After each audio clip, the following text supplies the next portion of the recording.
Of the COVID-19 pandemic and the response of the International Monetary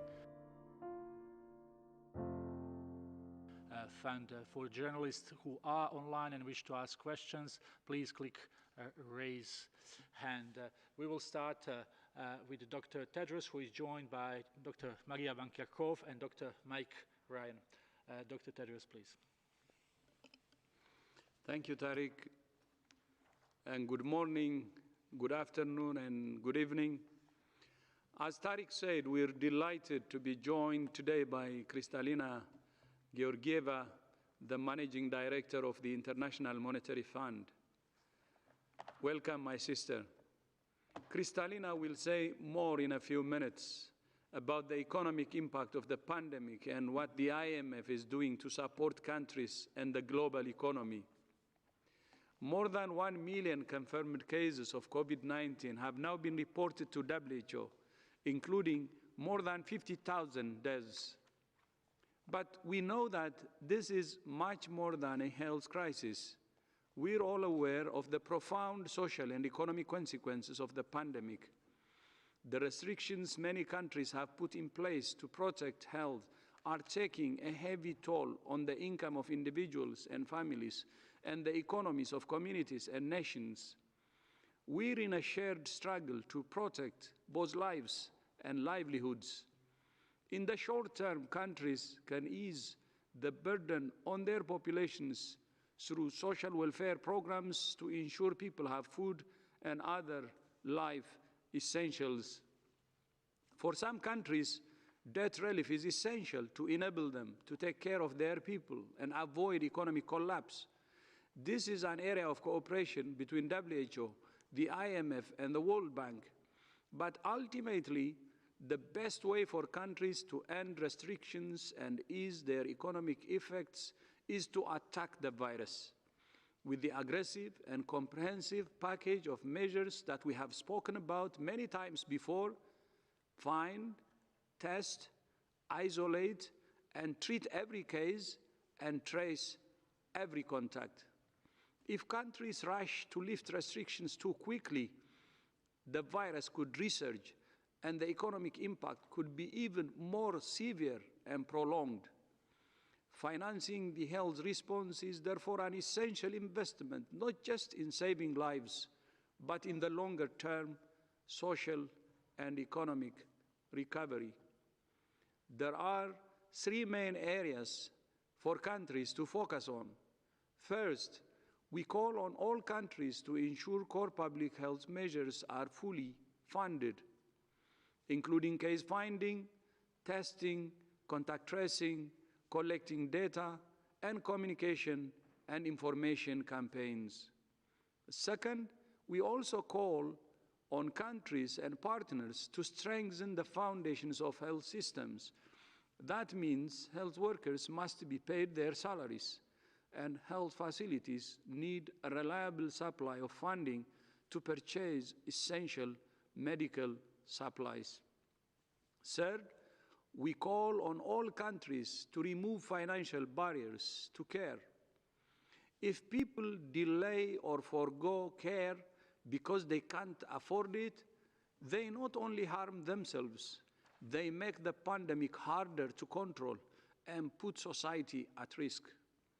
Several countries are suspending user fees and providing free testing and care for COVID-19, regardless of a person's insurance, citizenship, or residence status. We encourage these measures. This is an unprecedented crisis which demands an unprecedented response. Suspending user fees should be supported with measures to compensate providers for the loss of revenues. Government should also consider using cash transfers to the most vulnerable households to overcome barriers to access. This may be particularly important for refugees, internally displaced persons, migrants, and the homeless.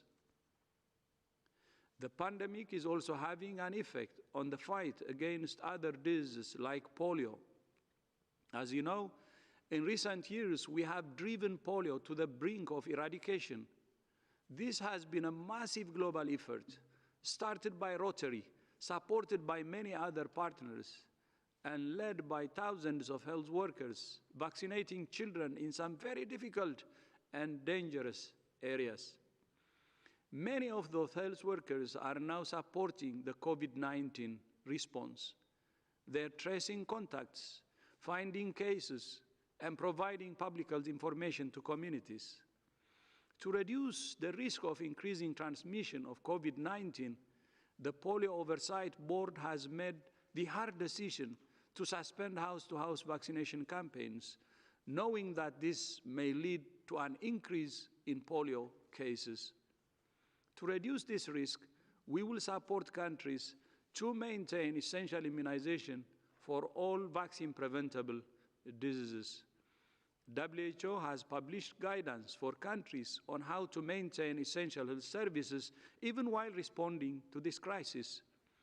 The Global Polio Eradication Initiative is working to ensure that once it's safe to do so, countries can be supported to rapidly restart polio vaccination campaigns. While all our energy may be focused on COVID-19 now, our commitment to eradicating polio is unshakable. Sadly, there are reports from some countries of an increase in domestic violence since the COVID-19 outbreak began. As people are asked to stay at home, the risk of intimate partner violence is likely to increase. Women in abusive relationships are more likely to be exposed to violence, as are their children, as family members spend more time in close contact and families cope with additional stress and potential economic or job losses. Women may have less contact with family and friends who may provide support and protection from violence. We call on countries to include services for addressing domestic violence as an essential service that must continue during the COVID-19 response.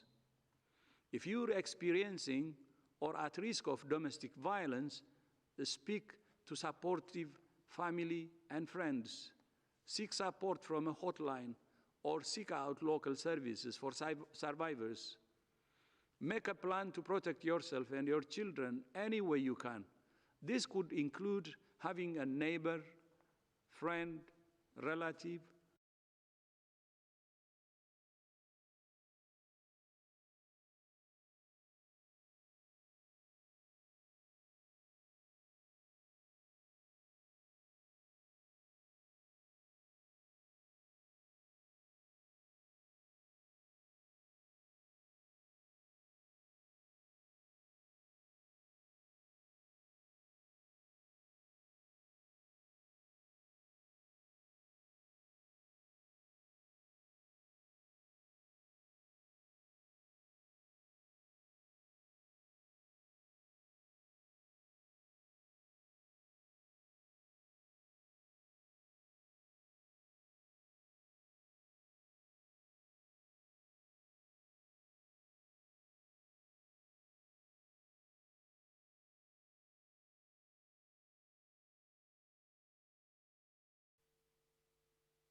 It may not be that the overall case fatality is different, it's just that case fatality is higher in that older age group.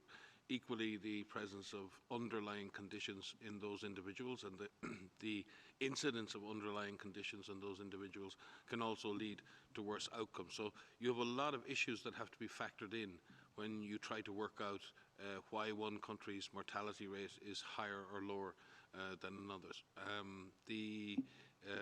And obviously as well, and this has to be taken into account, that systems that come under huge pressure. And that's what we've been saying, and many countries are trying to do. We need to take the pressure off the healthcare system. We need to reduce the tsunami of patients coming through the door to give doctors, nurses and other carers the opportunity to save more lives. We can only do that if we pressure the virus and put it under pressure, reduce the incidence and get back to a situation where we can deal with this virus within the healthcare system in an effective way. Maria? Thanks, Mike. The other reason why it's challenging to compare mortality rates is because indeed it is a rate which you are calculating on any given day, which means you are looking at the numbers of people who have died divided by the number of people who have been reported in that country. And so there are significant differences in terms of the activities that areas are doing to identify cases based on the epidemiology, based on the transmission scenario that they're in. And in many situations where systems are overwhelmed, they're focusing on severe cases, and those are the cases that are being detected, and you're missing mild cases or unrecognized cases that may be in the community. And so that could lead to a higher number of a mortality rate. At the same time, you have individuals who are still in hospital that are developing, either progressing to more severe disease, and some people who are experiencing severe disease will have advanced treatments. They could be on ventilation, they could be on ECMO, and it will take some time for them to either recover or to die. And so it is very difficult and misleading to be comparing mortality rates. What we really need to be focusing on right now are what is the age profile of people who are in ICU. We've talked about this before. We're seeing more and more individuals who are of the younger age group, in their 30s, in their 40s, in their 50s, who are in ICU and who are dying. Overwhelmingly, we do see a trend across countries that people who are older, people who have underlying conditions, will have more advanced disease. So if the population that is affected have those characteristics, then you'll have a higher risk of death. But we have some time to go before we can really understand what mortality looks like across different countries. So I would urge you to take those mortality rates with caution when comparing across countries. Thank you very much, Dr. Ryan and Dr. Van Kerkhove. We will now go to Simon Ateba from Today News Africa. Simon, can you hear us? Yes, I can hear you. Can you hear me? Yes, please go ahead. Thank you for taking my question. My name is Simon Ateba from Today News Africa in Washington, D.C. Even to Kinshasa than even the coronavirus. The WHO Director General recently said the IMF and the World Bank should grant debt relief to developing countries, including African countries, to provide food to their citizens and curb the spread of the coronavirus. Can you guarantee here today that you will pay special attention to African nations to contain this pandemic by granting debt relief to African nations before it's too late? Thank you. Well, I want to thank very much for this question. It is the continent we at the IMF worry a lot about. There has been a momentum built in Africa. Africa has been growing, and many countries have done really well in recent years, and we are risking to lose this momentum and even worse, to reverse it. And therefore, it is hugely important to provide substantial financial support to Africa. And we do it in two ways. One, we are scaling up emergency financing, and I can tell you that yesterday our board approved emergency financing for Rwanda, and today 2 more African countries are going to be in discussion for approval. Our objective is to double what normally is being provided as emergency financing, and we do that in very highly concessional terms, with a big component of this financing being de facto grant component. We do so because we recognize that many governments are faced with this dilemma. Do they provide support to people to simply survive?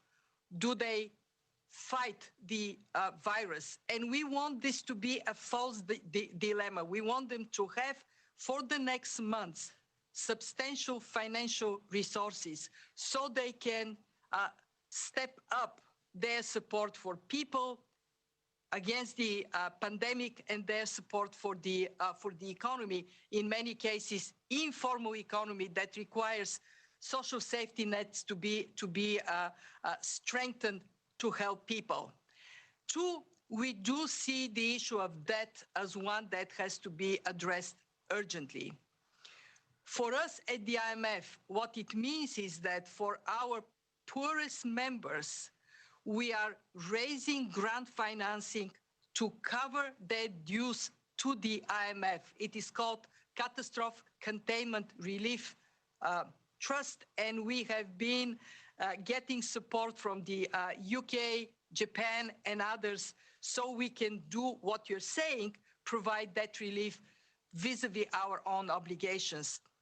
Beyond that, we are also calling on official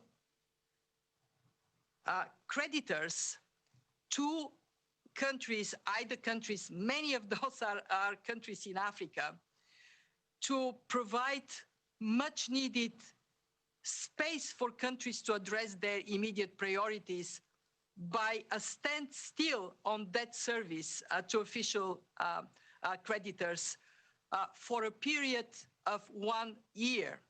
And I can tell you that I have been in touch with many of the leaders in Africa. I know how important it is right now to stand up and support Africa, build a bridge over what is such a dramatic drop in their economic performance. Thank you very much, Ms. Georgieva. And thanks, Simon, for this question. We will go now to Randy from Al Jazeera. Randy, can you hear us? Yeah, I can hear you now. Please go ahead. Thank you. The question goes to Ms. Kristalina Georgieva of the IMF. I'd like to ask you something more specific on the economic impact in Southeast Asia, because I'm wondering, I mean, based on the IMF's assessment, what has been the economic impact of the pandemic on Indonesia, Southeast Asia's largest economy, like, and what does the government in Jakarta, the capital city, need to do more in order to overcome the issue? Thank you. Mm-hmm. Well, thank you very much for this question. Indonesia, over the last years, has done a lot to build very strong macroeconomic fundamentals and buffers exactly in a case of a crisis. And what is happening today is Indonesia is taking a set of measures that are significant, they're large, and they're well targeted to support the economy to go through this very difficult time. Like many other emerging market economies, Indonesia is experiencing a significant outflow of capital, and that makes it so much more difficult for the country because there is a drop in production, and that is to say, drop in revenues, and at the same time, the needs of supporting the population in this crisis are growing.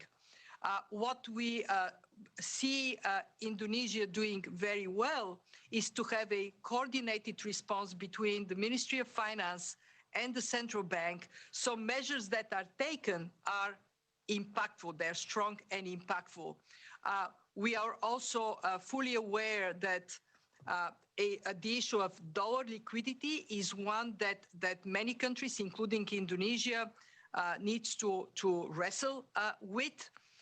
And this is where we are very strongly supporting central banks of advanced economies, and especially the Federal Reserve in the United States, to do more of what they have started doing, and it is to offer swap lines to banks in emerging market economies. On our side at the IMF, we have been very much encouraged by Indonesia, among many other countries, to look into whether we can offer more in terms of instruments that are fitting for emerging market economies and address the issue of liquidity.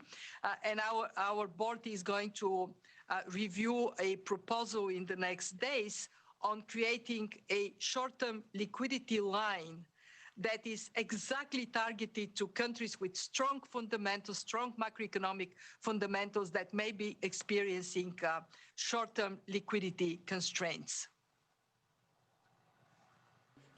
Thank you very much. And I actually, if I may add, what is very impressive is to see how much attention Indonesia is paying exactly on this issue of protecting firms, especially SMEs, in this period that would allow then, when the recovery comes, for the country to step up. It's a very well thought through targeted fiscal measure. Thank you very much, Ms. Georgieva. Now we will go to Italy, to Giulio Giammaria, who tried on a couple of occasions to ask a question. Hello. So we will try this time, please. Yes, can you hear me? Yes, go ahead. Okay, so can I ask you what's the WHO stance on antibodies testing? Have you already approved some of them? And is that a good practice that we widely use tests for antibodies before the lockdown is actually over? And of course, the immunity passport also. Is that a good idea that comes from Germany, I think? Is that feasible for countries such as Italy? Thank you.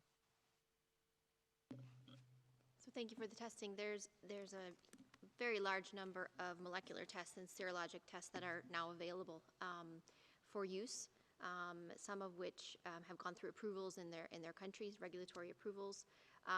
We are working with a number of countries right now that are looking at the use of serologic assays in the form of research, where they are looking to estimate the seroprevalence or the antibody levels in populations in their countries. There's a number of countries across Europe and across Asia that are currently doing this, and they're looking at different types of tests. They're looking at screening assays, which are ELISAs, but they're also looking at microneutralization assays, which are more confirmatory testing. There is a large amount of work right now, and we're working with FIND, and we're working with other groups that are trying to evaluate these against a well-characterized panel of sera from infected individuals and non-infected individuals or controls, and that work is still underway. What we would like to be able to do in the form of research is to be able to compare some of those serologic assays with individuals who are known to have been infected, so identified through molecular testing. And all of this work is underway. But there are a number of tests that are available, and this is very positive in terms of being early 4 months into a pandemic, where they were rapidly developed because full genome sequences were shared very quickly by China.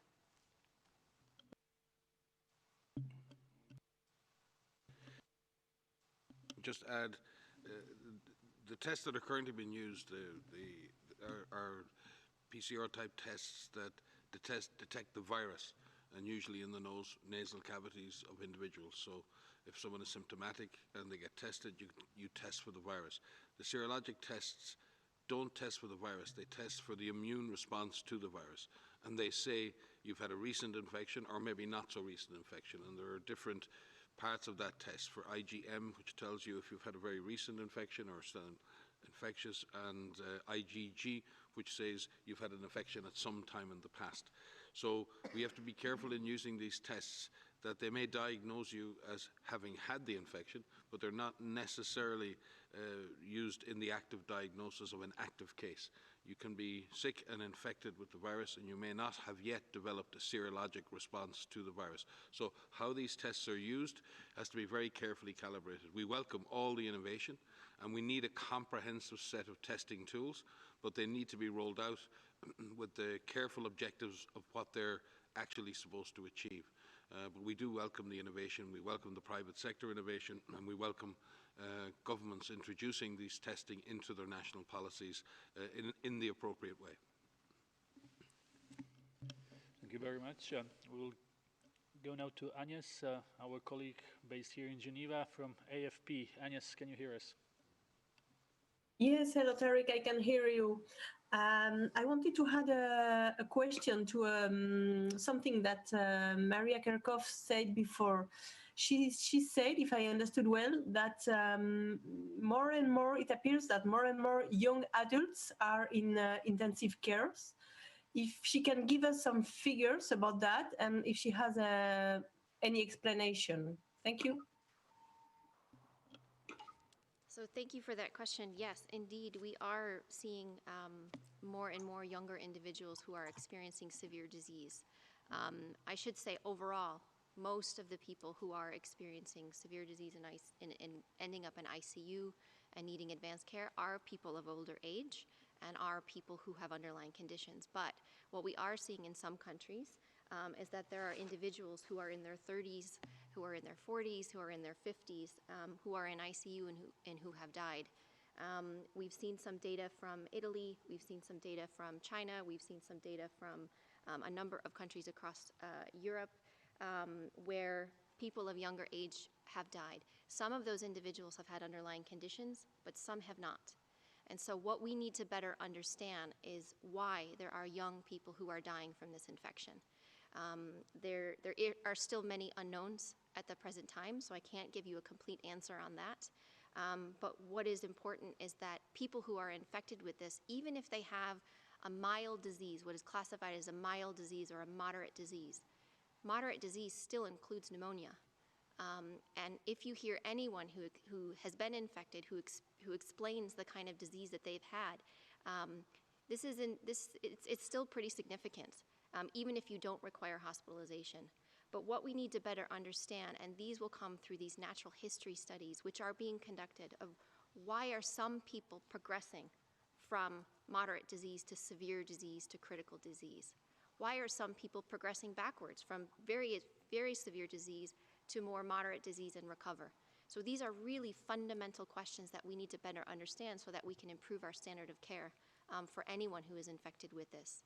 There's also a large number of clinical trials that are underway that you're aware of that are looking specifically at therapeutics for COVID-19, and those are currently being conducted, and we're hoping for results of those in the coming months.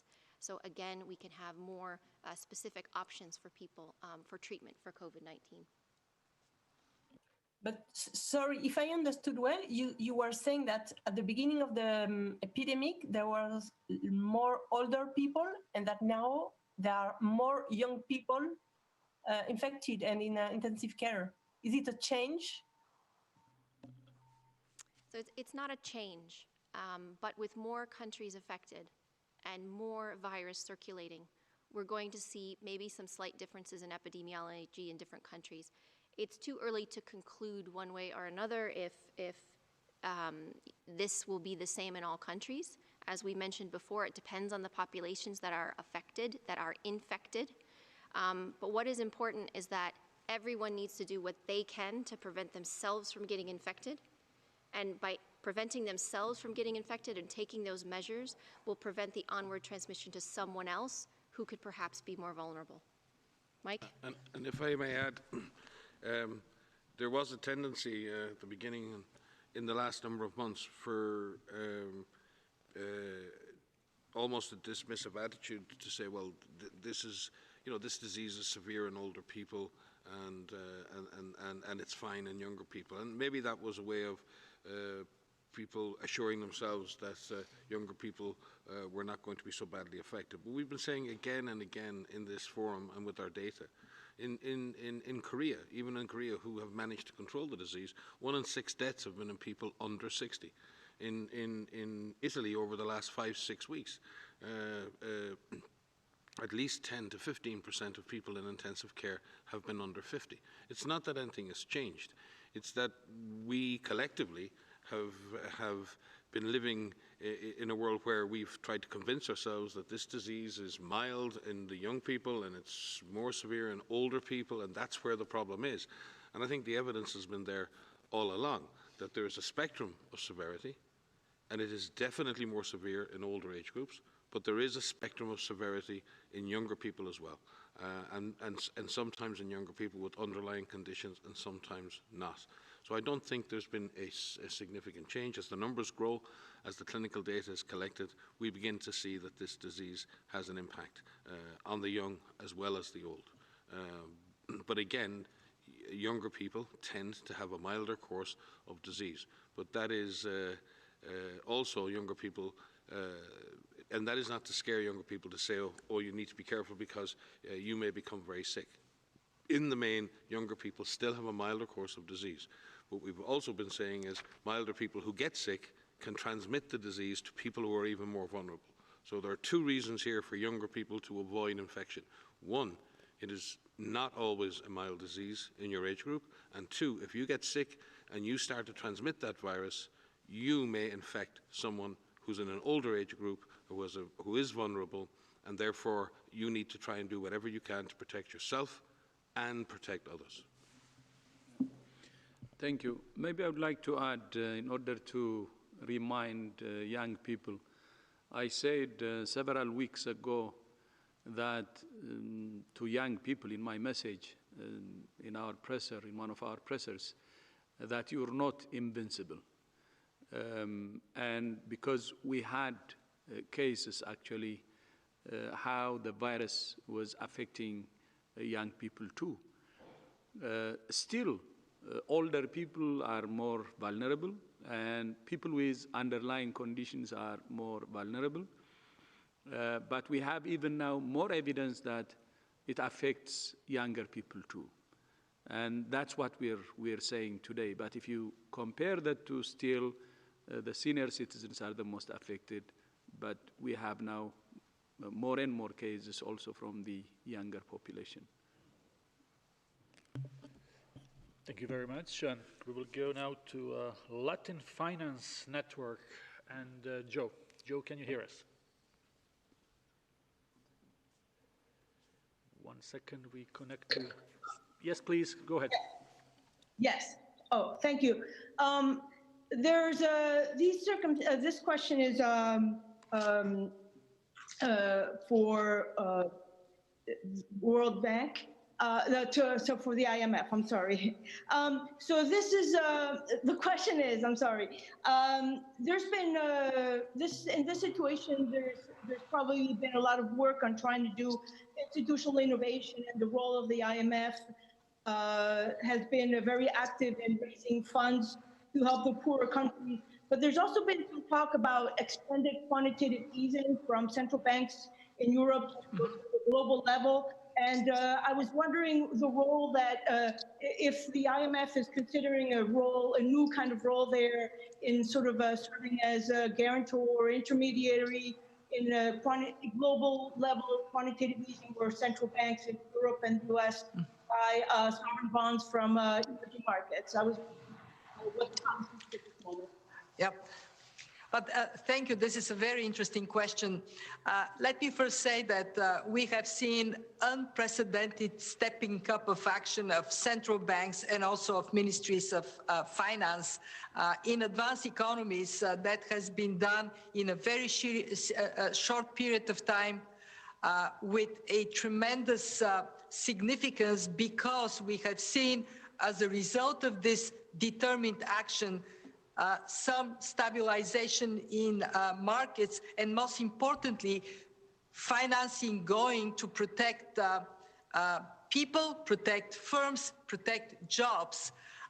That could have not been done by central banks alone, on their own only. It does require the monetary side and the fiscal side to come together. So I just want to recognize that what has been done is unprecedented. The problem we face is gigantic, but also the actions that are taken are very significant, very big. When it comes down to the role of the IMF, our main preoccupation in this crisis is, one, to very rapidly step up financing for countries, especially emerging markets, developing countries that are faced with very significant and growing needs. And two, to think of what may be needed but is not there in the defense system of the world. And in that context, what we have done is, on one side, to encourage central banks in advanced economies to do more for liquidity in the emerging markets. And actually, I must say, I think that they have recognized that need on their own. And we have seen both stepping up of swap operations with emerging markets by the Fed. We have seen repo operations that are directed towards this stabilization of emerging markets. And then, two, we looked at our own instruments, and what we have identified is that we are short of one particular instrument, and it is to provide short-term liquidity to countries that are basically strong but may find themselves in a tight place. We have not been pursuing anything beyond the mandate of the fund that traditionally we have been exercising. We have been asked by some of our members on something that de facto goes into, if you wish, quantitative easing for the world, and it is whether or not what was done in 2009 by the allocation of additional SDRs, this is to boost liquidity, mostly useful for emerging markets in developing countries. The special drawing rights, this is what the fund offers as addition offered it as an addition during that crisis. Many of our members are saying we should look into this again. At this point, however, our membership, our shareholders are saying use everything you can use right now fast. And that is the focus of our attention, to step up, double emergency financing from 50 to 100 billion, that order of magnitude, and then make sure that we are ready to deploy the 1 trillion we have as lending capacity as this crisis continues to evolve. But as you said, we do need to think beyond what we have, and in that context, the questions around what more we can do are always very welcome. So I really appreciate you bringing up that question. Thank you very much, Ms. Georgieva. We will go to Bloomberg now, to Naomi. Naomi, can you hear us? Hi, yes, I can. Thanks for taking my question. I actually have one for each organization. First, for WHO, we saw some countries in Asia tightening restrictions on public life today after virus infections popped up again. And I just wonder if you can help us understand how this sort of rolling, raising and lowering of restrictions might work throughout the world, and if this would be the new normal for the next year, maybe the next 18 months, what should we anticipate? And second, an IMF question, do we have any assurances that China supports a postponement on official bilateral debt repayment?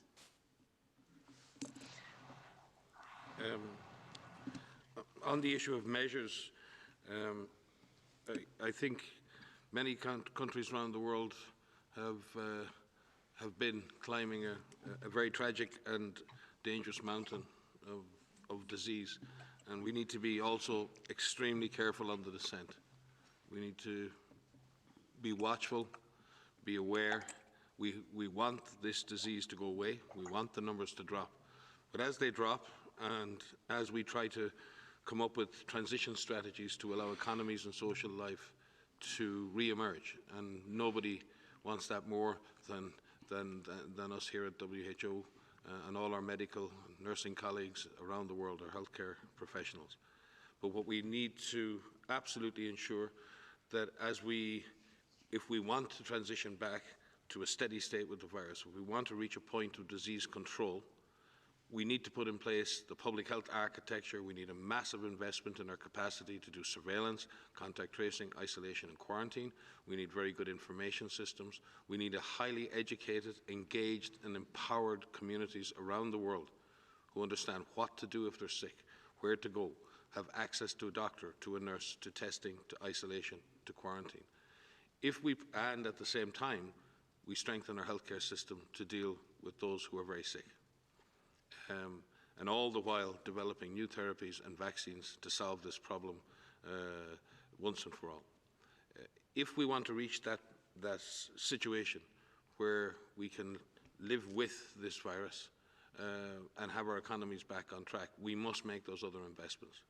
As we do that, there will always be the chance, as we lift and as governments lift shutdowns, lockdowns, as people go back to school, we have to have in place to protect almost the safety nets, the other things in the system that can trigger and maybe and may happen. We may have to modulate that. We may have to decide which are the measures we can put back in place, if necessary, to create more physical distance. And we don't want to end up in a cycle of lockdown followed by release, followed by another lockdown, followed by release. That's not the way forward. And the way to avoid that is we need a transition strategy that gets us back into more control of the virus. We need to get ahead of the virus, and then if we are in control, we can protect our economies. But if we lurch from lockdown to poor control, and back to lockdown, and back to poor control, that is not what anybody needs right now. So the investment we need to make, the lockdowns have given some time. They've taken the pressure out of the epidemic. We see that.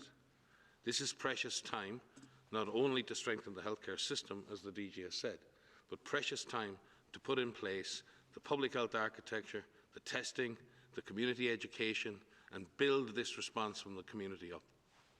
That's the challenge. And if we do that, we have a chance of transitioning back into a life, an economic and social life, that may, in some senses, not be the same again. Maybe a more caring, engaged society with a better healthcare system, with better universal access to healthcare, with more social justice and more care for each other. And that won't be a bad society to go back to. So from my perspective, we need to work hard now to put in place the comprehensive architecture of public health and healthcare if we're going to unlock safely from the economic measures or from the societal measures and population measures that are affecting and impacting people's social and economic future. Thank you very much. Would you, Ms. Georgieva, would like to answer the question, please? Yep. Yes, thank you. Thank you for your question. China is constructively engaged on this issue of that standstill for poor countries so they can weather the tremendous difficulties they're faced with during this crisis. We had a G20 Ministers of Finance call earlier this week. This topic of potentially having a debt relief for either countries, for poor countries, was on the agenda, and China addressed that issue by framing a set of principles they would be interested to see being integrated in that process. And it is also important to point out to China's decision to contribute to the catastrophe containment and relief trust that the IMF has been mobilizing to make sure that poor countries do not have to serve their debt obligations to the IMF, that this would be taken over by grant provision. And China is one of the countries that are making commitments to that fund, to that trust, the Catastrophe Containment Relief Trust. We will be obviously working with everybody in the next days, the G20, the Paris Club, IMF, World Bank, By the time of our spring meetings, we look forward to advancing this discussion. Thank you very much, Ms. Georgieva. We will now go to Dhaka in Bangladesh. Mr. Maruf Tawfiq, can you hear us? Yes. Please go ahead. Thank you very much. I would like to address Mr. Director General and WHO headquarters. I want to a question. Have any your special observation in Bangladesh testing policy or testing system on COVID-19? It's run to rights or wrong, anything wrong? What's your observation? I can take that, DG. Okay. I think your mic is still on. Thank you for your question. Dr. Poonam Singh, our Regional Director for the Southeast Asia region, and myself actually spoke with the Minister of Health in Bangladesh yesterday as part of a ministerial meeting with all ministers in Southeast Asia. And we spoke about laboratory testing and our support to beef up that testing in Bangladesh. And what is interesting is that Bangladesh has already implemented a very wide network of testing based on the Gene Expert platform. This was put in place for TB and HIV and other diseases. And there's a real opportunity for us to be able to use an existing platform that has been invested as part of health development and health systems development, and to leverage that platform in order to scale up testing in Bangladesh, and we see that as a way forward in doing that.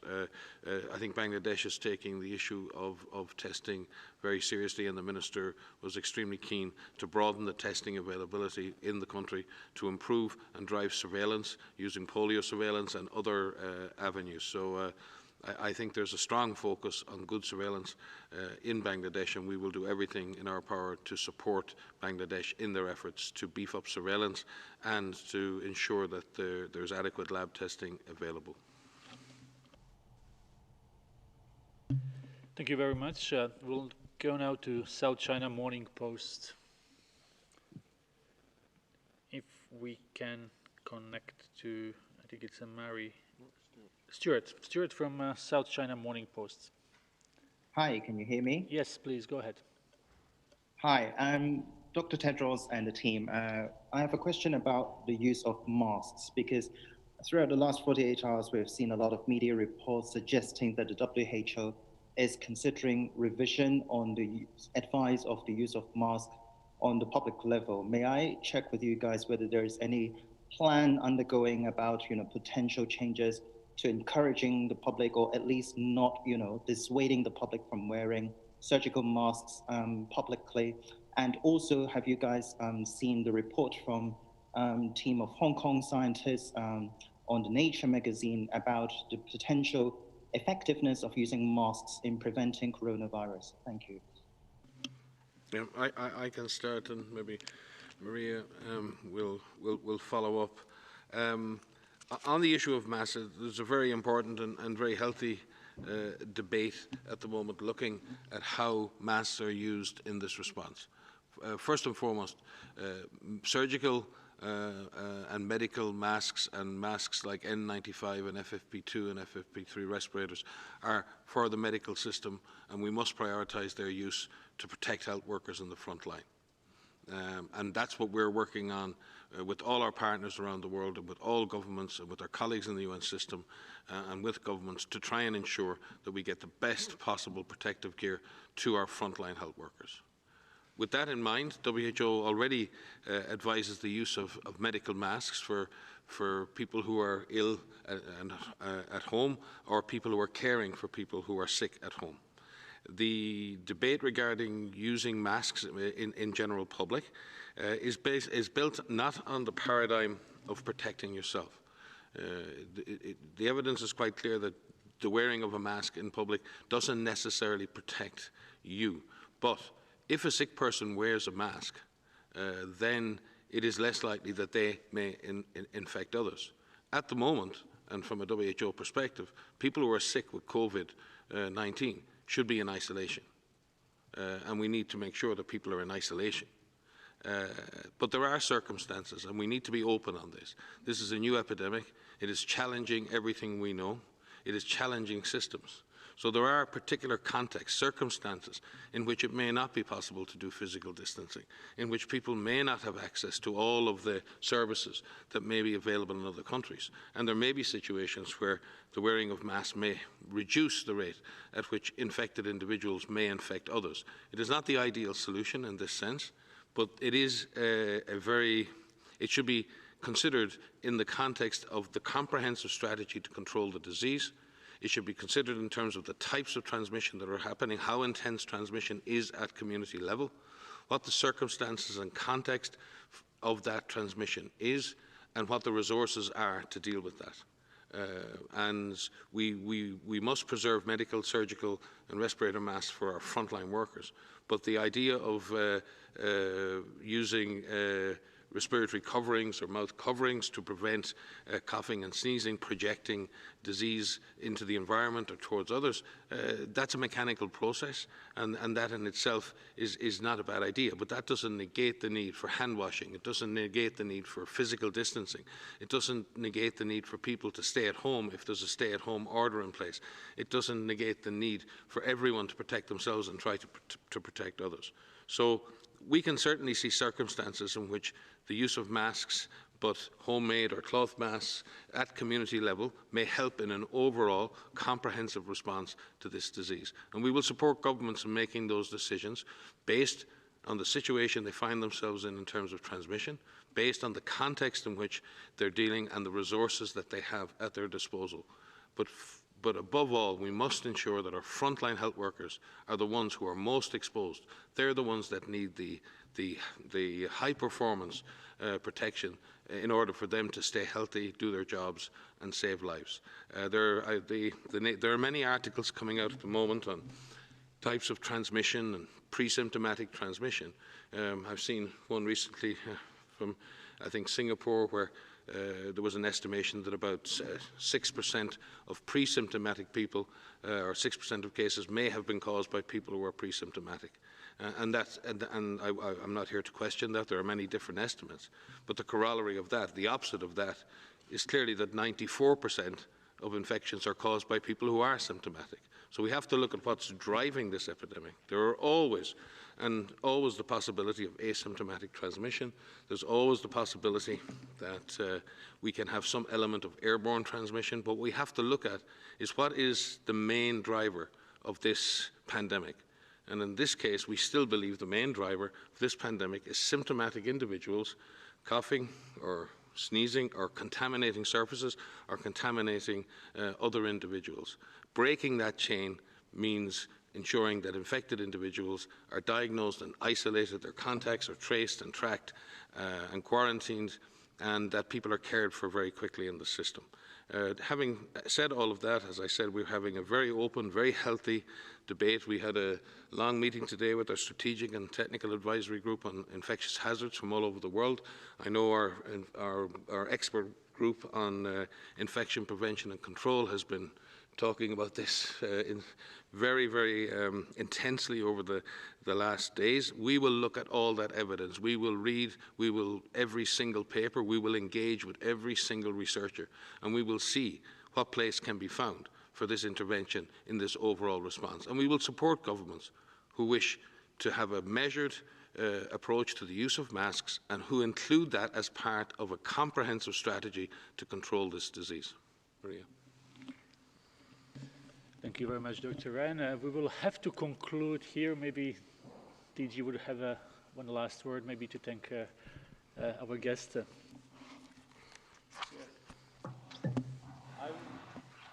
Yeah, first, if you would like to have Kristalina a few words as a closing. And thank you so much for joining us, but please. Thank you very much, Dr. Tedros, for inviting me. I do believe that bringing together epidemiology and economics is absolutely crucial.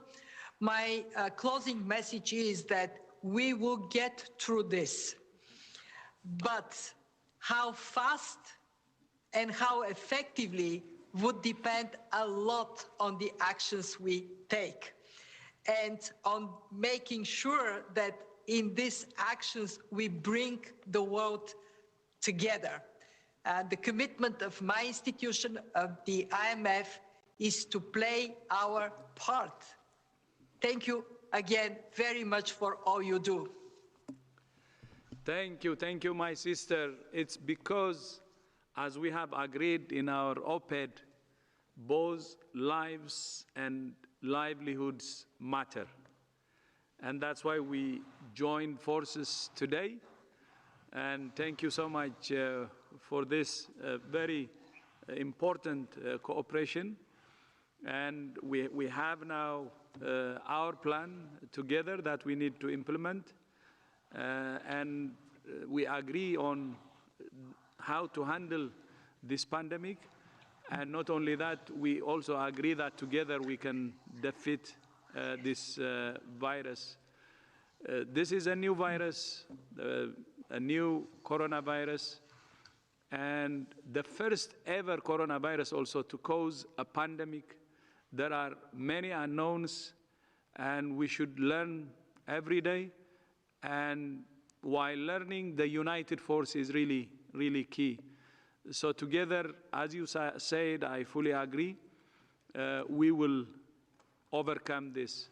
And thank you so much again for joining, and look forward to working with you very, very closely. Thank you. Thank you very much, Dr. Tedros. Thank you. Thank you, Ms. Georgieva, Dr. Van Kerkhove, and Dr. Ryan.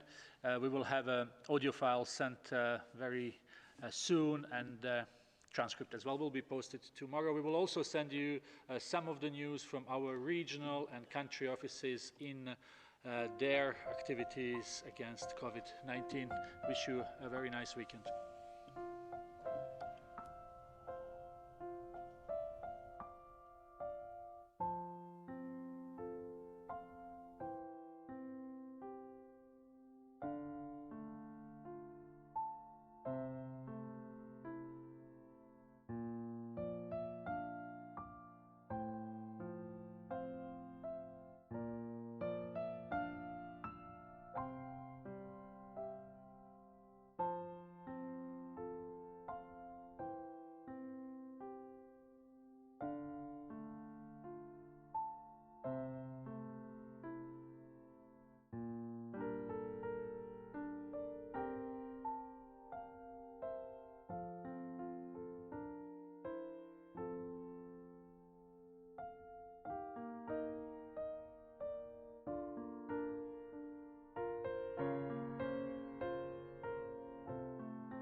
Corona virus के खिलाफ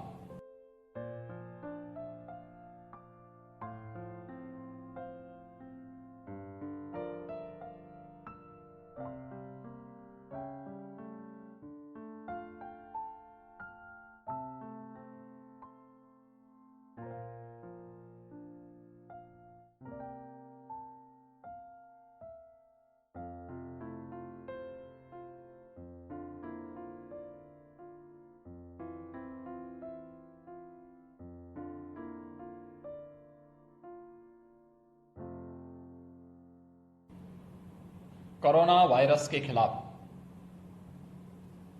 देश की लड़ाई में उत्तर प्रदेश पूरी मजबूती के साथ सहभागी बना है।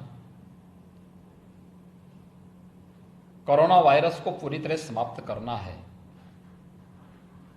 इस दृष्टि से पब्लिक अवेयरनेस जहां महत्वपूर्ण है, सतर्कता और सावधानी जहां महत्वपूर्ण है, वहीं साथ ही साथ हम इस चीज का भी ध्यान रखें कि इस दौरान किसी भी प्रकार से कोई भी कहीं से किसी प्रकार की कोई शिकायत न मिले। प्रदेश सरकार इसके बारे में जहां पूरी सतर्कता बरत रही है, वहीं नागरिकों से भी हमारी अपील है कि हर एक स्तर पर हम भी प्रयास करें कि सतर्कता और सावधानी से ही हम कोरोना वायरस को पूरी तरह परास्त कर सकते हैं। इसके लिए प्रदेश के हेल्थ सिस्टम की स्ट्रेंथनिंग की आवश्यकता है और मुझे लगता है कि इसमें पहले से ही काफ़ी कुछ हम लोगों ने भारत सरकार की मदद से किया है, राज्य सरकार ने अपने रिसोर्सेज से भी किया है। कोरोना वायरस जब प्रारंभ हुआ था तब प्रदेश में एक भी लैब्स नहीं थी। आज प्रदेश के अंदर हम लोग 8 लैब्स सफलतापूर्वक संचालित कर रहे हैं। हमारा प्रयास है कि प्रदेश के अंदर इसकी संख्या बढ़े। प्रदेश के अंदर कोविड-19 के लेवल 1, लेवल 2, लेवल 3 के हॉस्पिटल की एक श्रृंखला खड़ी हो। Isolation ward, ventilators, PP, N95 mask आदि की एक मैन्युफैक्चरिंग की एक श्रृंखला प्रदेश के अंदर खड़ी हो, इस दृष्टि से हम लोगों ने एक कार्य योजना बनाई है और इसके लिए उत्तर प्रदेश में हम लोगों ने कोविड केयर फंड का निर्माण किया है। Uttar Pradesh Covid care fund Uttar Pradesh के अंदर हेल्थ सिस्टम की स्ट्रेंथनिंग के लिए हमारे पास 24 गवर्नमेंट मेडिकल कॉलेज वर्तमान में संचालित हैं। इन सभी मेडिकल कॉलेजेस में हम लैब्स की स्थापना कर सकेंगे, टेस्टिंग लैब्स की स्थापना हो। हर मंडलीय कार्यालय में हम लोग टेस्टिंग लैब्स की स्थापना कर सकें। इस देश से 75 जनपद हैं हमारे। 75 जनपदों में अब तक हम लोगों ने L1 लेवल के कोविड हॉस्पिटल स्थापित किए हैं। L2 स्तर के कोविड हॉस्पिटल का निर्माण अभी हमारे यहाँ प्रदेश के अंदर 24 मेडिकल कॉलेजेस में और कुछ मंडलीय हॉस्पिटल में हम लोग करने में सफल हुए हैं। L3 लेवल के कोविड हॉस्पिटल केवल 6 अभी प्रदेश के अंदर स्थापित हो पाए हैं। हमारा प्रयास है कि हर एक जनपद में L1 और L2 लेवल के कोविड हॉस्पिटल की स्थापना हो। L3 लेवल के हॉस्पिटल हर एक मेडिकल कॉलेजेस में प्रारंभ हो सके और हम प्रदेश के अंदर ही पीपी, N95 मास्क, वेंटिलेटर्स आदि की मैन्युफैक्चरिंग की यूनिट को भी क्रियाशील करते हुए प्रदेश को एक बेहतर स्थिति दे सकें। इसके लिए मेरी अपील प्रदेश के सभी सुधीजनों से होगी और खासतौर पर अपने माननीय विधायकों से, विधान परिषद के माननीय जो सदस्यगण हैं उनसे, विभिन्न उद्यम से जुड़े हुए उनके CSR फंड से मेरी अपील होगी कि वे Uttar Pradesh Covid care fund में अपना सहयोग करें और सहयोग करते हुए अगर सभी माननीय विधायकगण अपनी विधायक निधि से 1 करोड़ रुपए की राशि इस फंड के लिए उपलब्ध करवा देते हैं, अपना 1 माह का वेतन इस फंड के लिए उपलब्ध करवाते हैं, तो हम एक अच्छा फंड क्रिएट कर सकते हैं जिसके माध्यम से प्रदेश के अंदर हम लोग इन सेवाओं को और स्ट्रेंथनिंग करने में हमें मदद मिलेगी। प्रदेश के अंदर लेवल 1, लेवल 2, लेवल 3 के हॉस्पिटल के निर्माण की एक श्रृंखला हर जनपद में खड़ी हो पाएगी। अधिक से अधिक लैब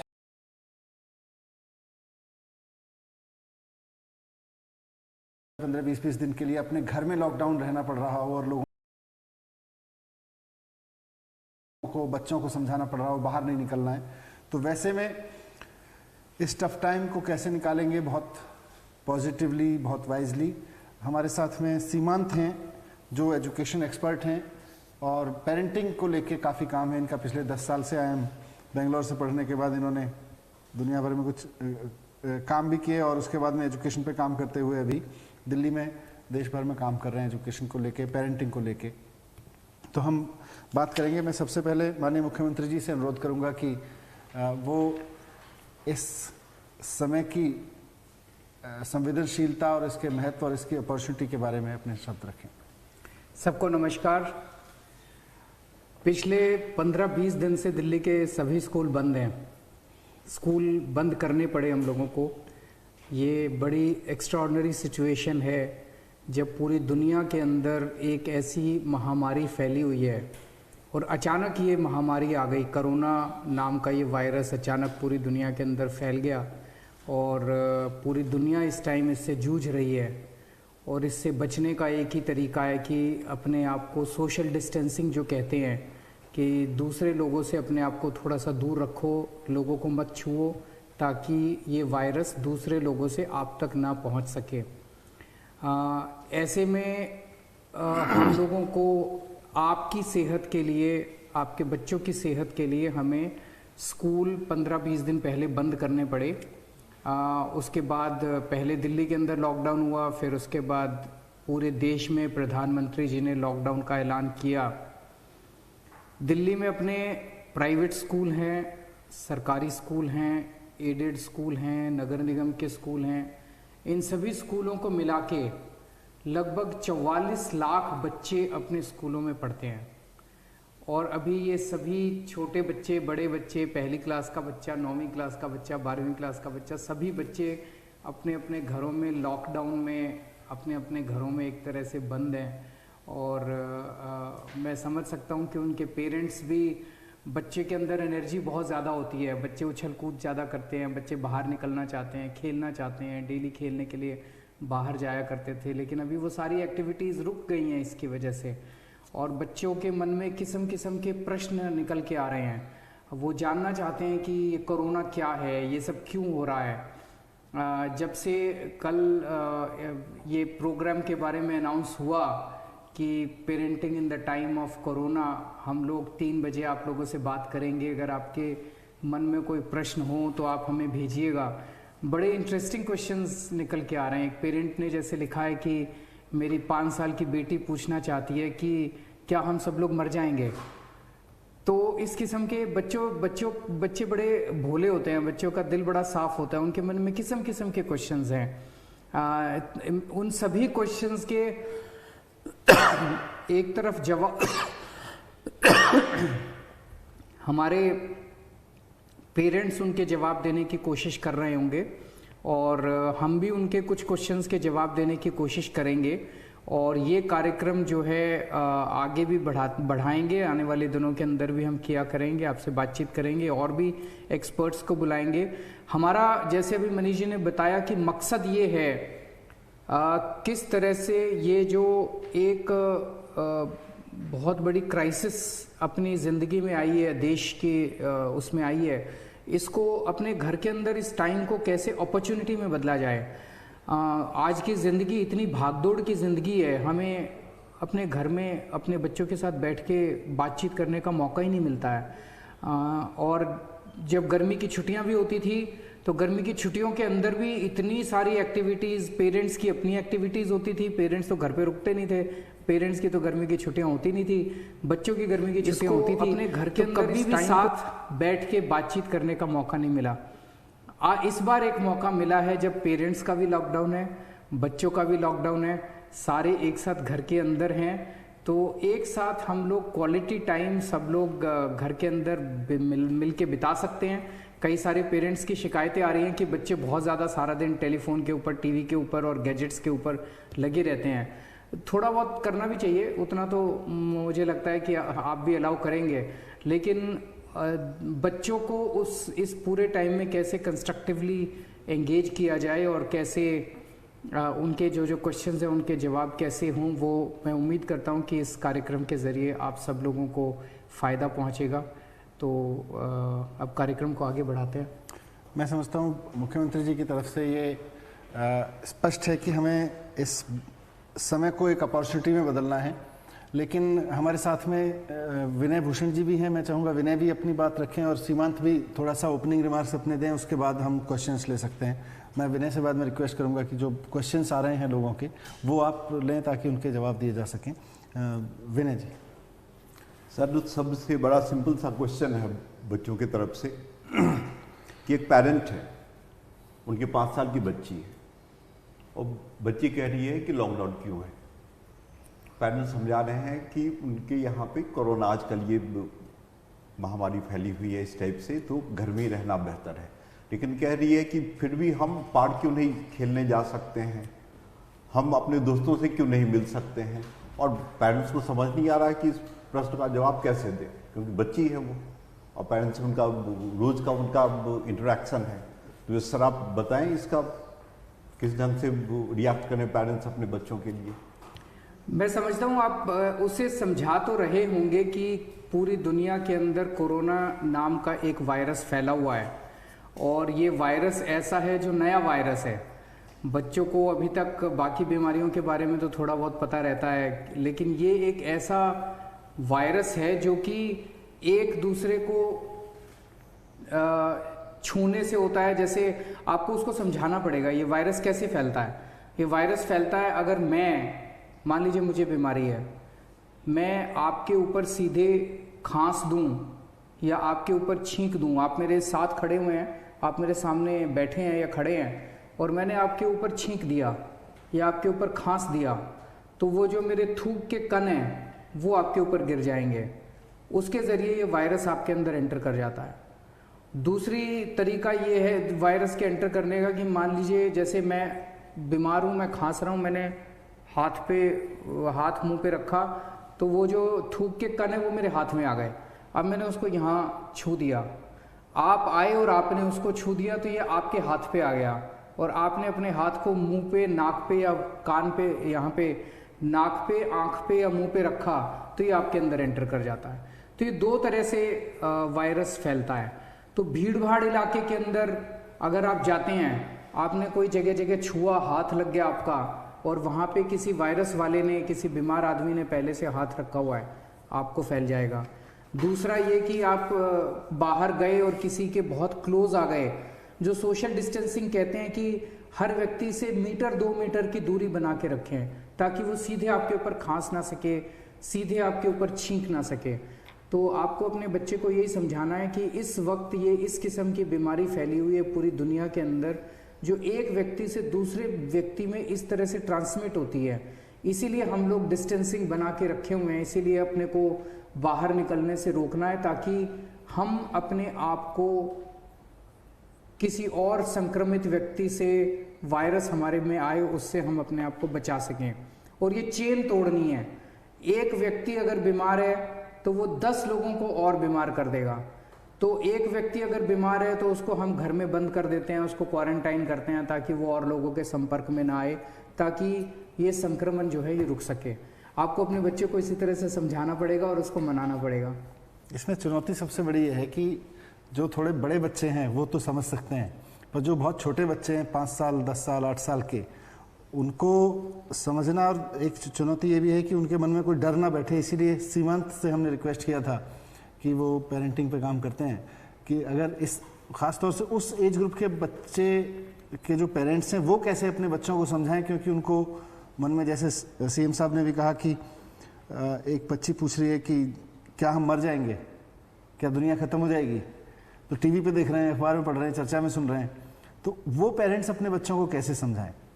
सबसे पहले शुक्रिया इनवाइट करने के लिए। बड़ा अच्छा लग रहा है कि दिल्ली के पेरेंट्स से हम डायरेक्टली बातचीत कर पा रहे हैं। बहुत ही इम्पोर्टेंट सवाल है और सिंपल आंसर उसका है कि नहीं, ऐसा बिल्कुल नहीं होने वाला। हम नहीं मरने वाले। बट हाँ, ये एक अनप्रेसिडेंटेड सिचुएशन ज़रूर है, बहुत ही यूनिक सिचुएशन है।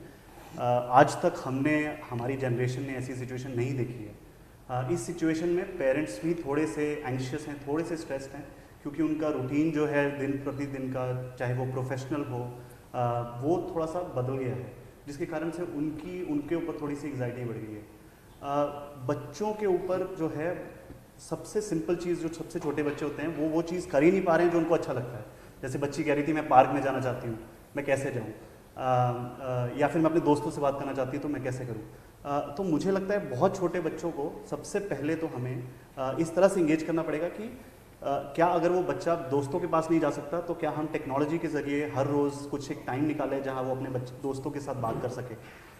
पार्क नहीं अगर वो जा सकती है तो घर के अंदर क्या हम चार्ट्स के ज़रिए एक ऐसी स्पेस बना सकते हैं जहाँ पे वो एक ऐसा प्रिटेंड पार्क बना सकते हैं जहाँ बच्चे खेल सकते हैं कि नहीं। मेरा सवाल पर आप सबसे एक और था। बच्चों के सवाल जो हैं बड़े ही नटखट से होते हैं, बट एज अ पेरेंट आप लोग इस सिचुएशन में कैसे इसको मैनेज कर रहे हैं, क्योंकि आपका भी तो शेड्यूल थोड़ा है जो बदल गया है। मुझे लगता है सबसे पहले अगर पेरेंट्स अपनी इस चेंज से अगर एडजस्ट कर लें तो फिर बच्चों के साथ भी वो काम कर पाएंगे। आप थोड़े से शॉर्ट थॉट्स शेयर कर सकते हैं कि आप कैसे एडजस्ट कर सकते हैं? सर, ऐसा ही एक प्रश्न है बच्चे का कि मैं तो बीमार हूँ ही नहीं, मेरे में इस टाइप की कोई लक्षण नहीं है, फिर भी मैं बाहर क्यों नहीं खेलने जा सकती? ये बड़ा इम्पोर्टेंट है कि मैं तो बीमार नहीं हूँ, फिर मैं क्यों बाहर नहीं जा सकता। तो बच्चे को इस कोरोना वायरस का वो जो कैरेक्टरिस्टिक है बताना पड़ेगा कि वायरस आने के 14 दिन तक तो पता ही नहीं चलता कि कौन बीमार है और कौन बीमार नहीं है। और अगर आप बाहर जाएंगे, आप किसी ऐसे व्यक्ति के संपर्क में आते हैं जो कि देखने में तो नहीं लगता कि बीमार है, लेकिन हो सकता है कि वो बीमार हो, क्योंकि इस बीमारी के सिम्टम्स 14 दिन के बाद निकल के आते हैं। तो आप बाहर आपको इसलिए नहीं जाना ताकि आप दूसरों से बीमारी लेके घर में ना आ जाएं, तो आपको भी बीमारी हो जाएगी, और आप अगर बाहर से लेके आ गए तो बाकी लोगों को भी, आपके बाकी परिवार वालों को भी बीमारी हो जाएगी। विनय, और कुछ सवाल आपके पास में होंगे? बहुत सारे प्रश्न हैं सर, लेकिन सब प्रश्न की अलग अलग कैटेगरी है। एक बच्चे का प्रश्न है कि लॉकडाउन के टाइम पे सब लोग होर्डिंग क्यों कर रहे हैं, सारे सामान जाके एक साथ ही क्यों खरीद रहे हैं? अब ये तो बड़ी विचित्र सा प्रश्न है बच्चों को, अब ये बच्चे कैसे समझे? सर इस पे कुछ कहना चाहेंगे? बताएं कि इस टाइप का जो बच्चे की सिंपल सा क्वेश्चन है कि लोग सारे सामान जमा क्यों कर रहे हैं अब? हाँ, वो इस बच्चे को आपको समझाना पड़ेगा। आप तो जानते ही हैं कि लॉकडाउन में सारी दुकानें बंद हो रही थी, सारे बाजार बंद हो रहे थे, तो एक लोगों के मन में भय था कि पता नहीं सामान मिलेगा कि नहीं मिलेगा। भय वैसे गलत था, क्योंकि इस टाइम लॉकडाउन के तहत हमने सारे एसेंशियल आइटम्स की दुकानें खुली रखी हुई हैं, दवाइयों की दुकानें खुली रखी हुई हैं, सब्जी की, फ्रूट्स की, दूध की, ये सारी दुकानें खुली हैं, और हम इंश्योर कर रहे हैं कि सारा सामान टाइम पे सब दुकानों के अंदर पहुँचे। तो लोगों को होर्डिंग करनी नहीं चाहिए थी लोगों के मन में, लेकिन एक डर रहता है कि पता नहीं सामान मिलेगा कि नहीं मिलेगा। तो एक ज़बरदस्त भीड़ हुई दुकानों के ऊपर जिस दिन लॉकडाउन का ऐलान किया गया, और अगले 1-2 दिन तक, और लोगों के उसमें होड़ थी कि अपना घर का सामान करके रखो, पता नहीं कितने दिन लॉकडाउन होगा, कितने दिन लॉकडाउन नहीं होगा। और इस एक तो बहुत ही सेंसिटिव सवाल है सर। अब ये बच्चों के लिए, पेरेंट्स के लिए बहुत ही अहम सा सवाल है कि आजकल ये लॉकडाउन होने के बाद सबसे परेशान कौन से हैं? जो मजदूर वर्ग है, जो रोजी रोटी कमाते हैं, रोज कमाते हैं, रोज खाते हैं, उन लोगों की दशा अलग है अभी। तो एक प्रश्न है कि हम अपने बच्चों को उनके प्रति सेंसिटिविटी कैसे डेवलप करें? इसमें 2 चीज़ है। एक तो ये कि सरकार अपनी तरफ से काफ़ी प्रयत्न कर रही है कि जो बच्चे, जो लोग गरीब लोग हैं, जो रोज़ दिहाड़ी कमाते थे, खाते थे, उनके लिए तो रोटी के ही लाले पड़ जाते हैं ऐसे समय में। तो उनको खाना खिलाने के लिए दिल्ली सरकार ने कई जगह इंतज़ाम किया है लेकिन सरकार का कोई भी इंतज़ाम कम रह जाता है जब तक समाज उसमें साथ ना दे। मेरा अपना ये मानना है कि इसमें आप भी जिम्मेदारी लीजिए, पेरेंट्स भी जिम्मेदारी लें कि आप अपने पड़ोस में, अपनी गली में, अपने मोहल्ले में, अपने बगल वाली कॉलोनी में जितने गरीब लोग रहते हैं, आप ये इंश्योर करें कि आपके इलाके में कोई भूखा ना रहे। आप अगर आपके पास भगवान ने दिया हुआ है, पैसा है, तो आप ये इंश्योर करें कि उनको अगर आप खाना पहुंचा सकते हैं, खाना खिला सकते हैं, तो ये बहुत पुण्य का काम होगा, और इससे आपके बच्चों में भी एक अच्छे संस्कार पैदा होंगे। दूसरी चीज़ है कि आपके अपने, अगर आपका ऑफिस है तो ऑफिस में काम करने वाले, आपके घर में काम करने वाले जितने नौकर चाकर कर्मचारी हैं, इस दौरान जो छुट्टी पे है कोरोना की वजह से, लॉकडाउन की वजह से, उनकी तनख्वाह मत काटिएगा और उनको पूरी तनख्वाह दीजिएगा, और हो सके तो थोड़ा बहुत एडवांस दे दीजिएगा। इसका भी बच्चों के ऊपर बहुत अच्छा असर पड़ेगा। बच्चों के अंदर एक सेंसिटाइजेशन होता है कि समाज के प्रति उनकी भी क्या जिम्मेदारी है, और उन्हें खुशी होती है कि इनके माता पिता इस तरह का अच्छा काम कर रहे हैं। तो इसको आप डिस्कस भी कीजिए अपने बच्चों के साथ, और आप ये जिम्मेदारी भी लीजिए अपने। सर ऐसा ही एक और सवाल है, ये इसमें प्रश्न है कि आजकल जो चैनल्स चल रहे हैं, चैनल में न्यूज आ रहे हैं, पूरे टाइम इसी के बारे में न्यूज आ रहा है, कोरोना फैला हुआ है, ये हो रहा है, दुनिया में इतने लोग मर गए, ऐसे हो रहा है, और व्हाट्सएप पे भी इसी टाइप के मैसेज चल रहे हैं। तो कई लोग इससे परेशान हैं कि ये निगेटिविटी फैला रहा है। तो इससे कैसे उबरा जाए, कैसे इससे निकला जाए कि मतलब ये निगेटिविटी जो फैल रही है चैनल के माध्यम से और व्हाट्सएप के मैसेज के थ्रू, तो इससे निकलना कैसे है, आप इसका थोड़ा सा बताएं तो बहुत ही अच्छा होगा। सर 2 स्टेप्स हैं। एक तो सबसे पहले बिल्कुल सही कह रहे हैं बच्चे, हर तरफ से खबर सिर्फ कोरोना की ही आ रही है। तो एक तो एज अ फैमिली आपको डिसाइड करना पड़ेगा कि सोशल मीडिया और इंटरनेट से थोड़ी देर के लिए ब्रेक स्ट्रक्चर करें अपने दिन में। ऐसा एक टाइम रखें जब आप सोशल मीडिया पे नहीं जा रहे हैं। दूसरा, घर पे पॉजिटिव एनवायरनमेंट के लिए बच्चों के साथ कुछ एक्टिविटीज़ करनी बहुत ज़रूरी है। तो बच्चों के साथ 1-on-1 टाइम ज़रूर स्पेंड करें।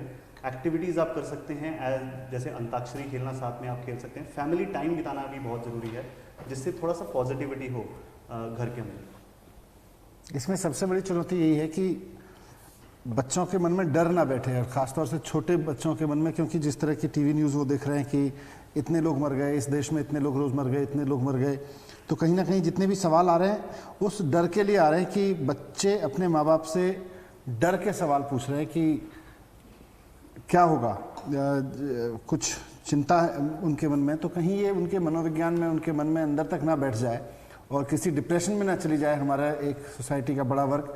इसलिए पेरेंट्स के हिस्से जहाँ ये जिम्मेदारी है कि वो कोरोना को रोकें, हम सबके अंदर ये जिम्मेदारी है कि अपने परिवार को कोरोना का शिकार होने से रोकें, वहीं ये भी जिम्मेदारी है कि हम अपने बच्चों के मन में कोई गहरे उनके अंतर में कोई डर ना बैठ जाए, कोई ऐसी बात उनसे ना करें कि फिर वो छोटे छोटे बच्चे डर से ही ना निकल पाएँ, सदमे से ना निकल पाएँ।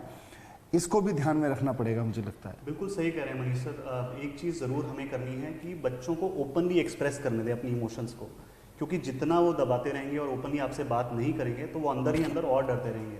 तो आपको खुद जाके अपने बच्चे से ज़रूर बात करनी चाहिए कि आप बताओ, और उस पर गुस्सा नहीं करना है इस समय पे, क्योंकि जितना गुस्सा करेंगे बच्चा और ज़्यादा अपने अंदर वो बातचीत रखेगा और डरेगा। विनय सर, अब एक नया टाइप का सवाल है। बच्चे कह रहे हैं कि हम घर में बैठे बैठे बोर हो रहे हैं तो इस बोरियत से कैसे निकला जाए? छोटे बच्चे तो स्कूल आते हैं, जाते हैं, खेलते कूदते दोस्तों के साथ, अब घर में बैठे हुए हैं, अपने पेरेंट्स के साथ ही दिन रात का इंटरेक्शन हो रहा है, लेकिन उनका आप समझते हैं कि बच्चों को बहुत अच्छा लगता है अपने दोस्तों के साथ घुलने मिलने में, बात करने में, खेलने में, कूदने में।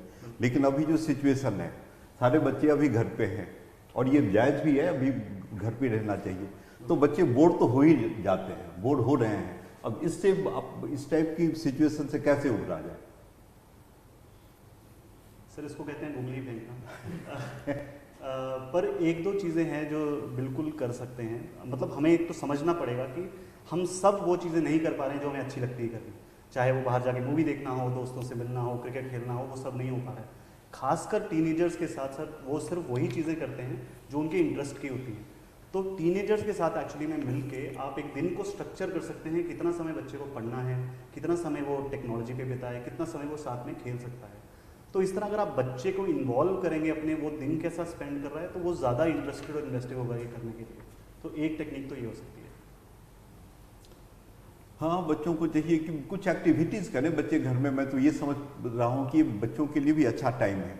किसी बच्चे को शौक है छोटा पेंटिंग करने का, किसी को शौक है कुछ ऐसे लिखने का, कुछ लिखने का, किसी को शौक है किताबें पढ़ने का, तो ये उनके पास बढ़िया टाइम है कि आराम से उस शौक को पूरा कर सकते हैं। जैसे जो उनकी हॉबी है, किसी को पोइट्री लिखनी है, किसी को इस टाइप की हॉबी, जो क्रिएटिविटी का दौर है, क्रिएटिविटी में अपने बच्चे इन्वॉल्व अपने को कर सकते हैं जो उनके अपने शौक हैं। इस ढंग से बच्चे की बोरियत दूर हो सकती है। पेरेंट्स को भी चाहिए कि पेरेंट्स बच्चों को इस टाइप के एक्टिविटी में सपोर्ट करें, उनके साथ बैठें, उनको हेल्प करें। तो इस ढंग से बच्चों की बोरियत थोड़ी बहुत तो दूर हो ही सकती है। सर, अब एक प्रश्न है सर, ये तो बड़ा एकेडमिक से रिलेटेड है कि गर्मी की छुट्टियां तो कम नहीं कर दी जाएगी? बच्चों अभी भी डर रहे हैं कि गर्मी की छुट्टियां ना कम हो जाएंगी। इसका जवाब तो डायरेक्टर एजुकेशन को देना चाहिए। क्या करोगे? तो बच्चों, गर्मी छुट्टी कम करने का अभी तो कोई ऐसा इरादा नहीं है कि गर्मी की छुट्टियां होती हैं इसीलिए कि वो उस टाइम पे बहुत गर्मी पड़ रही होती है। फिर भी आप लोगों का 1 महीने का टाइम जो अप्रैल का है, जो आपको इंट्रोडक्टरी क्लासेज होते हैं, इस टाइम में सब आप लोग अपने सिलेबस से वाकिफ होते हो। ये टाइम तो हमारा 1 महीने का अभी निकल रहा है, लेकिन इसका मतलब नहीं है कि हम गर्मी की छुट्टियों को कम करेंगे। लेकिन इसका अभी मैं क्लियर कट जवाब नहीं दे पाऊंगा, सिचुएशन देख के इस पे हम निर्णय लेंगे। लेकिन अभी इस टाइप का कोई इरादा नहीं है।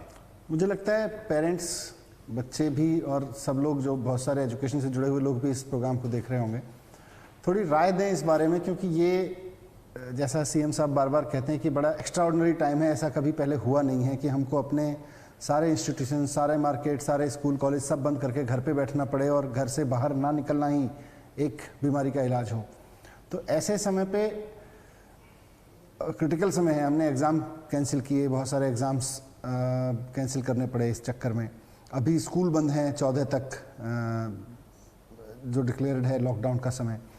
तो ऐसे में मई और जून में जो गर्मी की छुट्टियों का समय होता था, उसमें क्या करना चाहिए? आप सब लोग भी इस पर सलाह दें, क्योंकि सवाल हम सबके सामने है। कोई अथॉरिटीज़ से, किसी कानून से हम इसका जवाब निकाल लाएंगे शायद वो संभव नहीं होगा, लेकिन सब लोग मिलके डिस्कस करके इसकी बेस्ट अपॉर्चुनिटीज़ क्या हो सकती हैं ताकि बच्चों का एकेडमिक नुकसान भी ना हो, लेकिन जो ज़मीनी परिस्थितियां हैं, गर्मी की बहुत गर्मी होती है, उन सबको लेके, समर ब्रेक का अपना एक इम्पोर्टेंस है, उसको लेके अगर हम कुछ सुझाव दे सकें आप सबसे, मैं चाहूँगा कि सुझाव भी दें इस बारे में। विनय जी। सर, कई प्रश्न हैं, लेकिन एक प्रश्न है कि बच्चे हैप्पीनेस क्लासेस मिस कर रहे हैं। ये इंटरेस्टिंग है। अगर बच्चे, हाँ, बच्चे कह रहे हैं कि उसमें उनको कहानियाँ सुनाई जाती थी, माइंडफुलनेस के उनके सेशंस होते थे, तो चिल्ड्रन आर मिसिंग दोज। ये सरकारी स्कूलों में जो हमारे बच्चे हैं वो हैप्पीनेस क्लास अटेंड करते थे, तो मैं तो चाहूँगा कि पेरेंट्स इस समय का उपयोग करें, क्योंकि नॉर्मल समय पे पेरेंट्स के पास इतना वक्त नहीं मिलता था दिन में कि वो बच्चों से पूछें भाई ये हैप्पीनेस क्लास क्या है, इसमें क्या करते हो, क्या सीखते हो। आप अपने बच्चों से बात करिए कि हैप्पीनेस क्लास में क्या सीखा, और बहुत सारे बच्चे आपको ऐसी चीज़ें बताएंगे जो शायद आपके अंदर भी बदलाव ला सकते हैं। ख़ासतौर से बहुत सारे बच्चे हमें बताते थे, जब स्कूल खुलते थे मैं बात करता था कि हम अपने पेरेंट्स को मेडिटेशन, अपने घर में जाके अपने बड़े भाइयों या पेरेंट्स को, दीदी को मेडिटेशन कराते हैं। मेडिटेशन हमारे देश की बहुत पुरानी वैज्ञानिक खोज रही है, और उसके ज़रिए शरीर और मन को कैसे तादाद में लाया जाए, कैसे प्रगति की जाए, उस पर बहुत काम हुआ है देश में।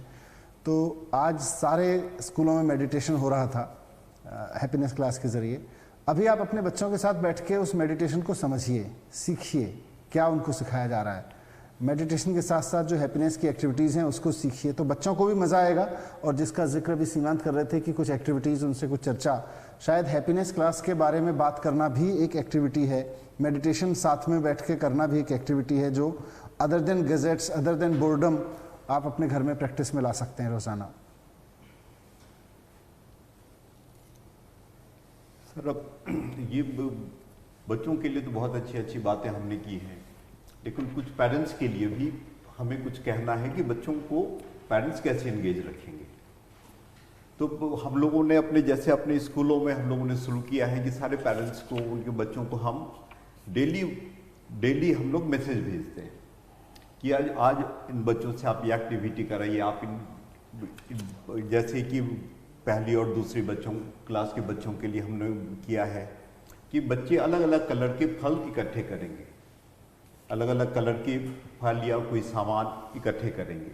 ऐसे 5वीं से 6वीं के बच्चों के लिए हमने ऐसी एक्टिविटी की है। ये रोज का है, अलग अलग दिनों में अलग अलग एक्टिविटी। जैसे कल का हम लोगों ने भेजा था कि जो पेरेंट्स हैं, जो बच्चे हैं, पेरेंट्स से बात करें और पेरेंट्स को बोलें कि वो कहानी उनको सुनाए जो वो बचपन में कभी सुना करते थे।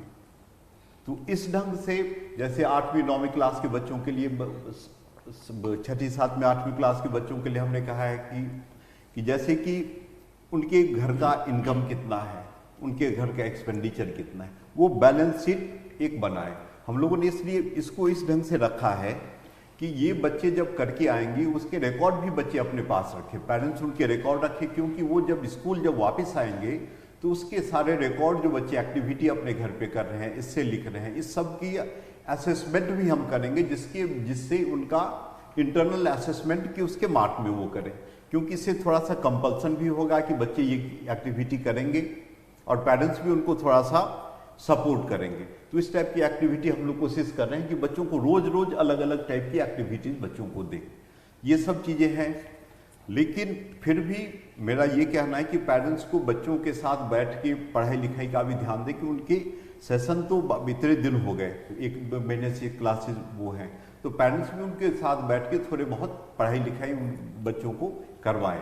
उनको जैसे किसी बच्चे को ऐसी एक्टिविटी है जैसे बच्चा 1 मिनट में कितने वर्ड्स पढ़ सकता है, वो चीज़ें अगर बच्चा रोज करता है तो उनके देखेगा बच्चा कि एक मिनट में उसने एक दिन में 7 वर्ड्स पढ़े, अगले दिन वो 70 हो गए, अगले दिन उससे बच्चे की प्रोग्रेस भी पता लगता है। तो पेरेंट्स भी सब चीज़ों का पेरेंट्स भी इन सब चीज़ों का ध्यान रखें और पेरेंट्स भी इन चीज़ों का रिकॉर्ड रखें, क्योंकि ये सब चीज़ जब बच्चे स्कूल वापस आएंगे तो इन सब चीज़ों का हम एक असेसमेंट का भी वो करेंगे कि इससे इंटरनल असेसमेंट की इसकी मार्किंग करेंगे। दोनों तरह के बच्चे हैं, दोनों तरह के। देखिए, एक तरफ जो छोटे बच्चे हैं उनकी मानसिकता को ध्यान में रखते हुए घर में माहौल बना के रखना है। जिन बच्चों को जो 9th, 10th, 11th, 12th class के हैं खासतौर से, उनको, क्योंकि उनके मन में ये डर नहीं है कि कोरोना से दुनिया तो खत्म नहीं हो जाएगी, उनके मन में ये डर है कि हमारी पढ़ाई का क्या होगा, हमने जो सपने देखे करियर का उनका क्या होगा। तो उस तरफ भी हमें, क्योंकि कई मैं सवाल देख रहा था जो पेरेंट्स से आ रहे हैं अभी बहुत सारे, उसमें ये भी है कि हम 9वीं और 11वीं के रिजल्ट्स का क्या करेंगे, तो उसमें हम लोगों का डिस्कशन हुआ है, आप बता सकते हैं? ये सर 9वीं और 11वीं के रिजल्ट का, जैसे 9th के ऑलमोस्ट सारे एग्जाम हो चुके थे पूरे दिल्ली के, एक एग्जाम बचा हुआ था। 11th के भी सारे एग्जाम हो चुके हैं पूरे दिल्ली की, 1 या 2 पेपर। तो हम लोगों ने ये सोचा है कि जो एग्जाम हो चुके हैं उसके मार्किंग के एवरेज आउट करके बच्चों के रिजल्ट निकालें 9th और 11th का। लेकिन क्योंकि अभी सारे डाटा वगैरह हमें इंटरनल असेसमेंट भी उसमें ऐड करना है, तो स्कूल तो टोटल लॉकडाउन है, टीचर्स स्कूल आ नहीं पा रहे हैं।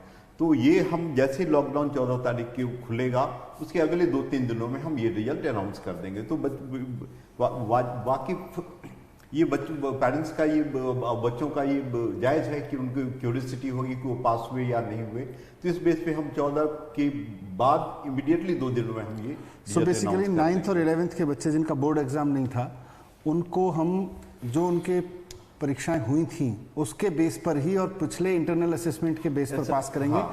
अब वो ये ना इस बात से ना डरें कि ऐसा तो नहीं होगा कि स्कूल खुलने के बाद जो एग्जाम उनका रुक गया था, कैंसिल हो गया था, वो एग्जाम देना पड़ेगा। नहीं, एग्जाम लेने का अब हमारा कोई इरादा नहीं, हम कोई एग्जाम नया नहीं लेंगे।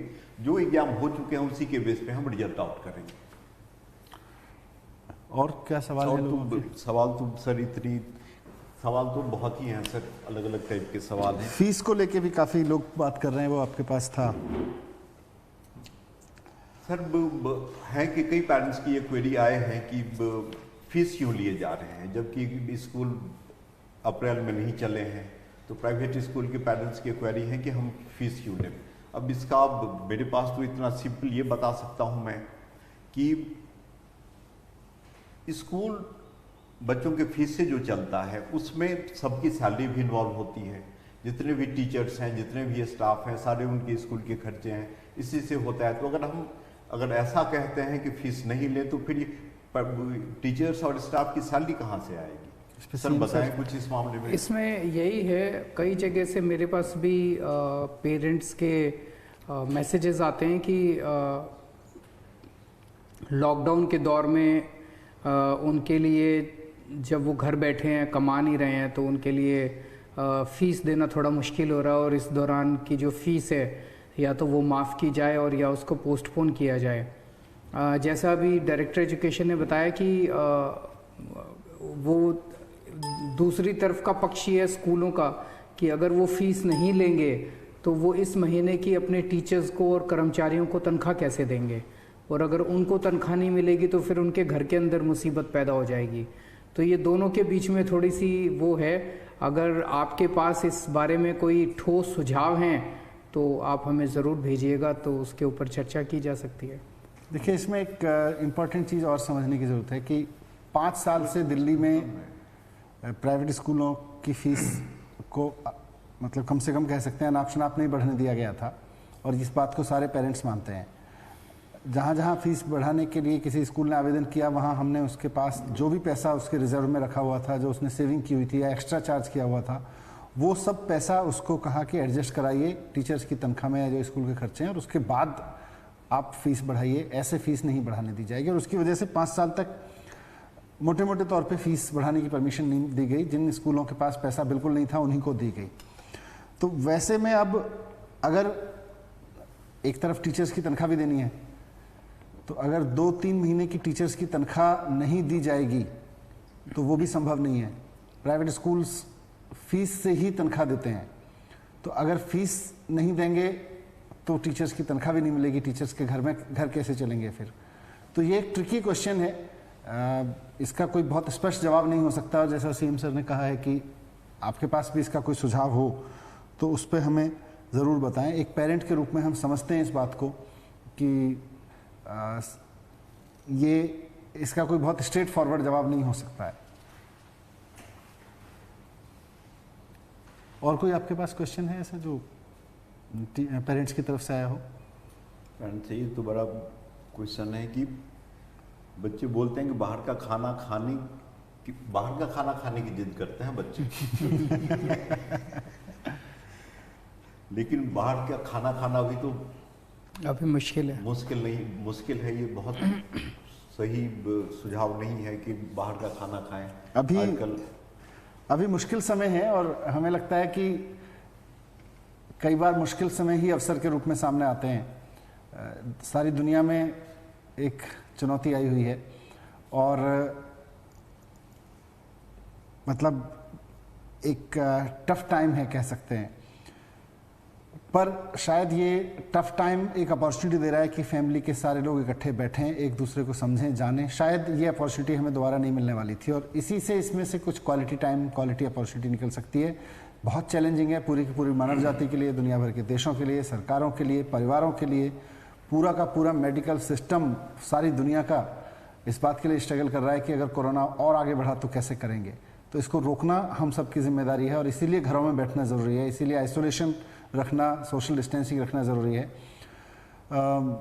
पर शायद एक पेरेंट के रूप में इस बात को भी समझते हैं कि हम भी पेरेंट्स हैं, सीएम साहब और हम सारे लोग जितने यहाँ बैठे हैं हम सब पेरेंट्स हैं।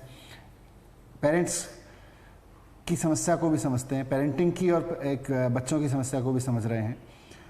तो इसको सबको मिलके निकालना है और क्लोजिंग रिमार्क के रूप में मैं आपसे यही कहूँगा कि इसको एक अपॉर्चुनिटी में बदलिए और कोशिश करिए कि इस दौरान घर में बैठ के बच्चों के साथ में बात हो सके। बच्चों की शिकायत रहती है कि माँ बाप समय नहीं देते थे, माँ बाप की शिकायत होती थी बच्चे समय नहीं देते। अब शायद इस नेगेटिव पॉइंट की वजह से ही सही, लेकिन एक समय आया है कि हम घर पे बैठ के बात करें।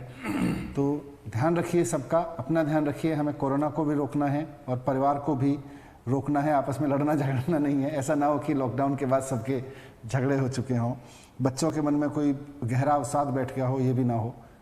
यही मेरे क्लोजिंग थे। सीएम साहब अगर क्लोजिंग रिमार्क्स के रूप में कुछ कहना चाहें? मैं समझ सकता हूं कि आज के दौर के बच्चे जो हैं वो बहुत इंटेलिजेंट हैं, उनका दिमाग चलता है खूब और बच्चों को कंट्रोल करना बहुत मुश्किल होता है। ऐसे में जितना हम उनके साथ एंगेज करेंगे और जितने हम उनके प्रश्नों के सीधे सीधे जवाब देना चाहेंगे और उनकी जिज्ञासाओं को समझने की कोशिश करेंगे, उतना ज़्यादा अच्छा रहेगा।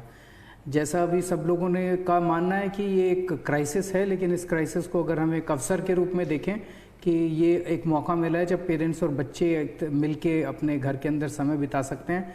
हम उम्मीद करते हैं कि आपका समय आने वाले कुछ दिनों के अंदर कठिन परिस्थितियाँ हैं, लेकिन ये कठिनाई जो है ये एक अवसर के रूप में बदलेगी और पेरेंट्स को और बच्चों को आपस में और अच्छा मौका मिलेगा आगे आने वाले समय में।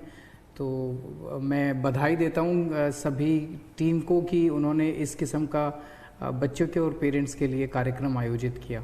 Thank you very much.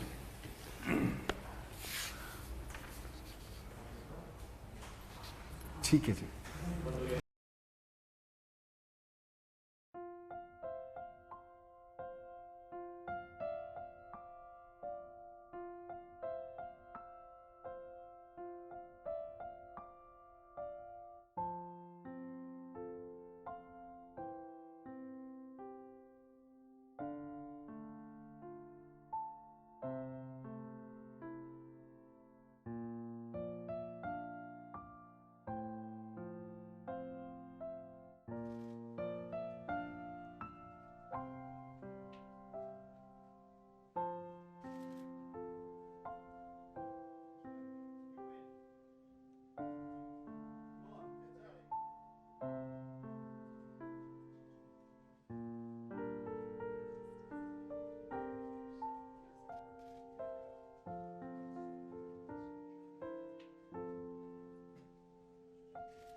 I just had a meeting with Kevin McCarthy, future Speaker of the House, I hope.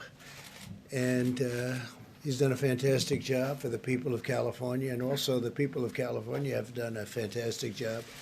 When you look at the bump, you take a look at the bump and how they're doing out there. So I just had a meeting, everybody out there, with Kevin McCarthy. Kevin, say a few words. Future Speaker of the House, I hope.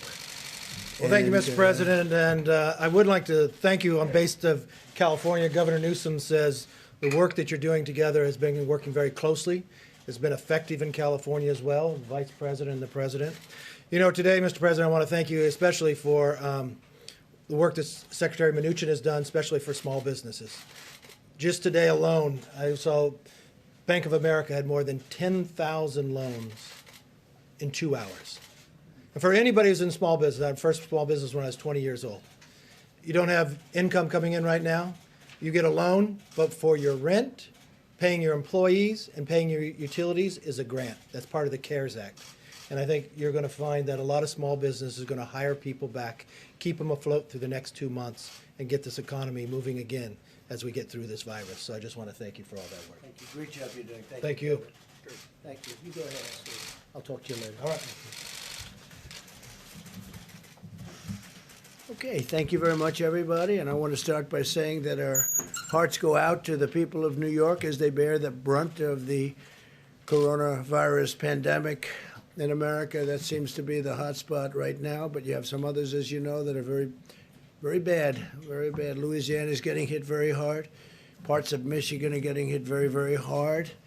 New Jersey is surprisingly, it's much greater than anybody would have thought. They're doing a really good job. Governor's doing a really good job out there. New York's first responders, EMTs, doctors, nurses are showing incredible courage under pressure. They're the best in the world. We will take every action and will spare no resource, financial, medical, scientific. We will not spare anything. We'll get it back into shape. The Empire State, the governor's doing an excellent job. They're all working very hard together. At the request of the governor, as you know, the Javits Center, we have 2,500 beds, and we're going to allow that to be a system where this horrible disease can be looked after, the patients can be looked after. That was going to be for regular medical problems such as accidents. And, you know, it's very interesting. The governors tell me we don't have too many accidents and very few people driving. So we're going to put that facility into play, which is a big facility. The ship will be staying the way it is, but we're putting that facility into play to help them. And today also the CDC is announcing additional steps Americans can take to defend against the transmission of the virus. From recent studies, we know that the transmission from individuals without symptoms is playing a more significant role in the spread of the virus than previously understood.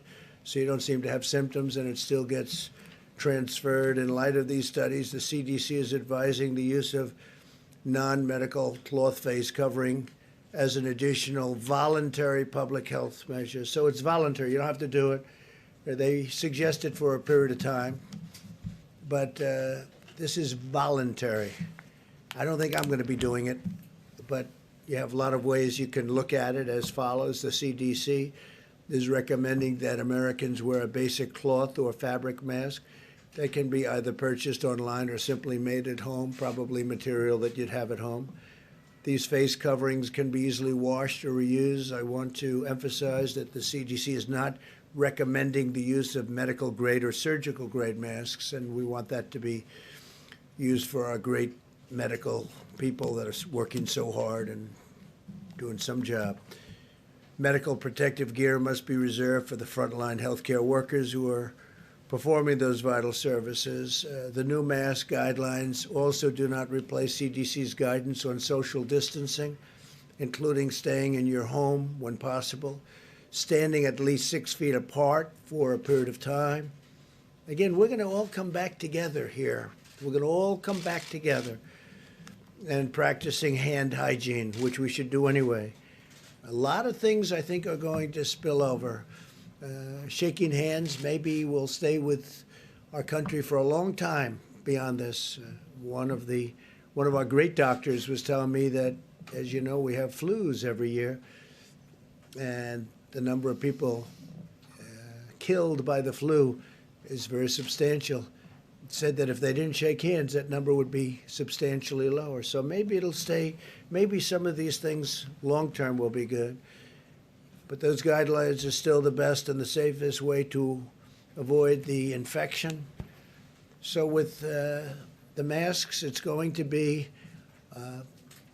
really a voluntary thing. You can do it. You don't have to do it. I'm choosing not to do it, but some people may want to do it, and that's okay. It may be good. Probably will. They're making a recommendation. It's only a recommendation. It's voluntary.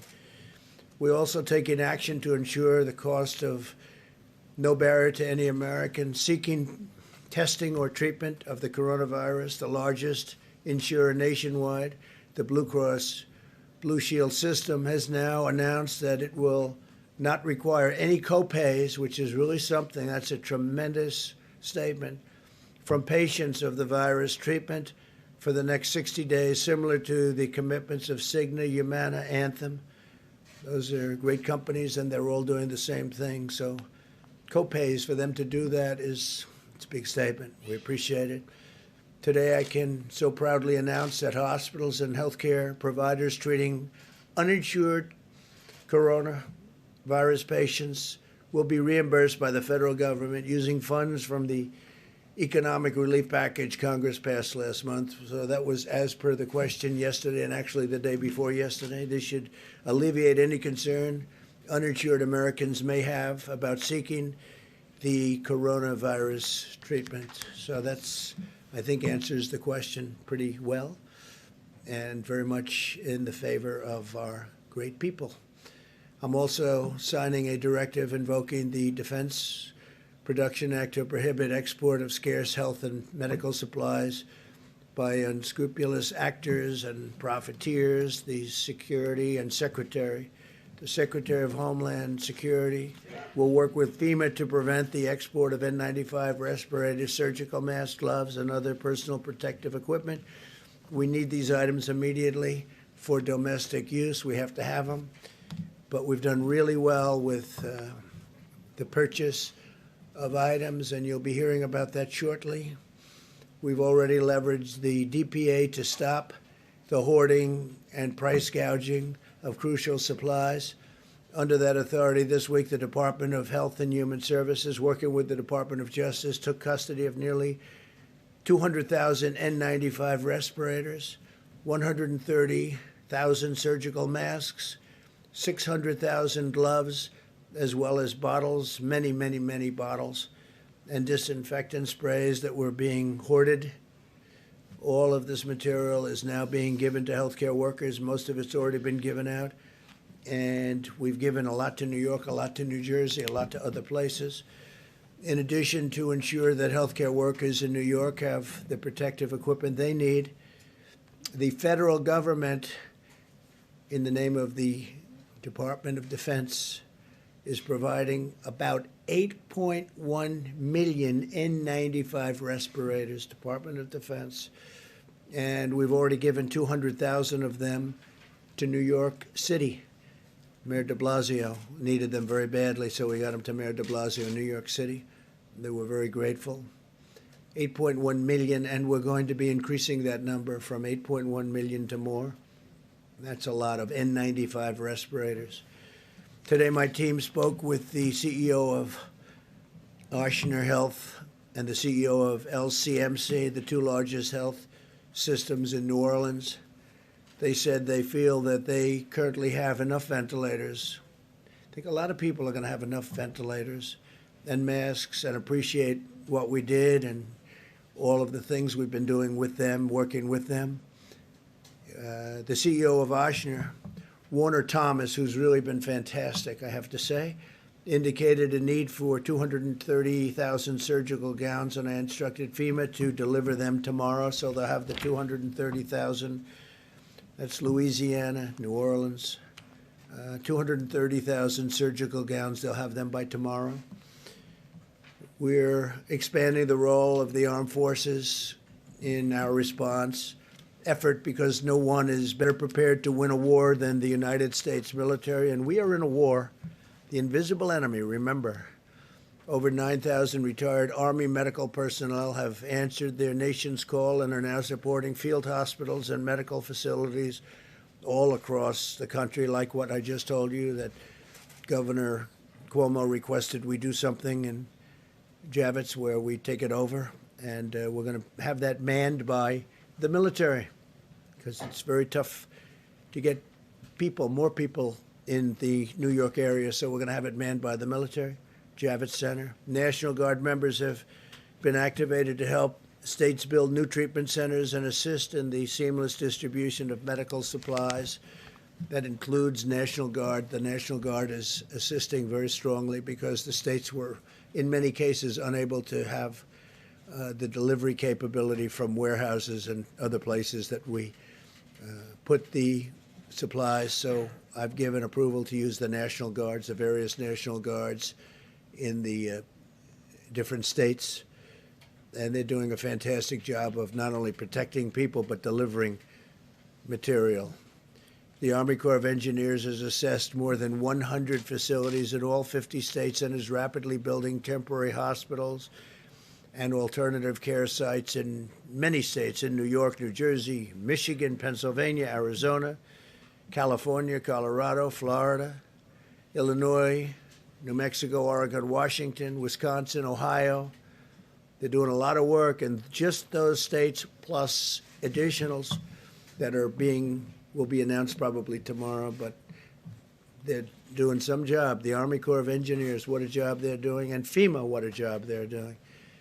As we deploy the power of our military, we're also deploying the skill of our doctors, scientists, and medical researchers.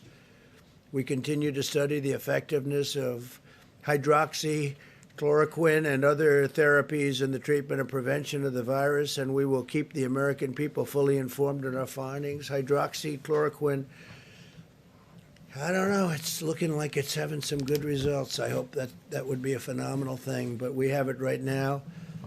In approximately now, it's increased to 1,500 people. I spoke with Dr. Zucker in New York, terrific guy, by the way. We're doing a good job. And I spoke to Governor Cuomo last evening and this morning about it. So it's been there for about 3.5 days, but I think, and in many other places it's being tested too. And we have a tremendous supply of it. We've ordered it in the case that it works, and it could have some pretty big impacts. So we'll see what happens.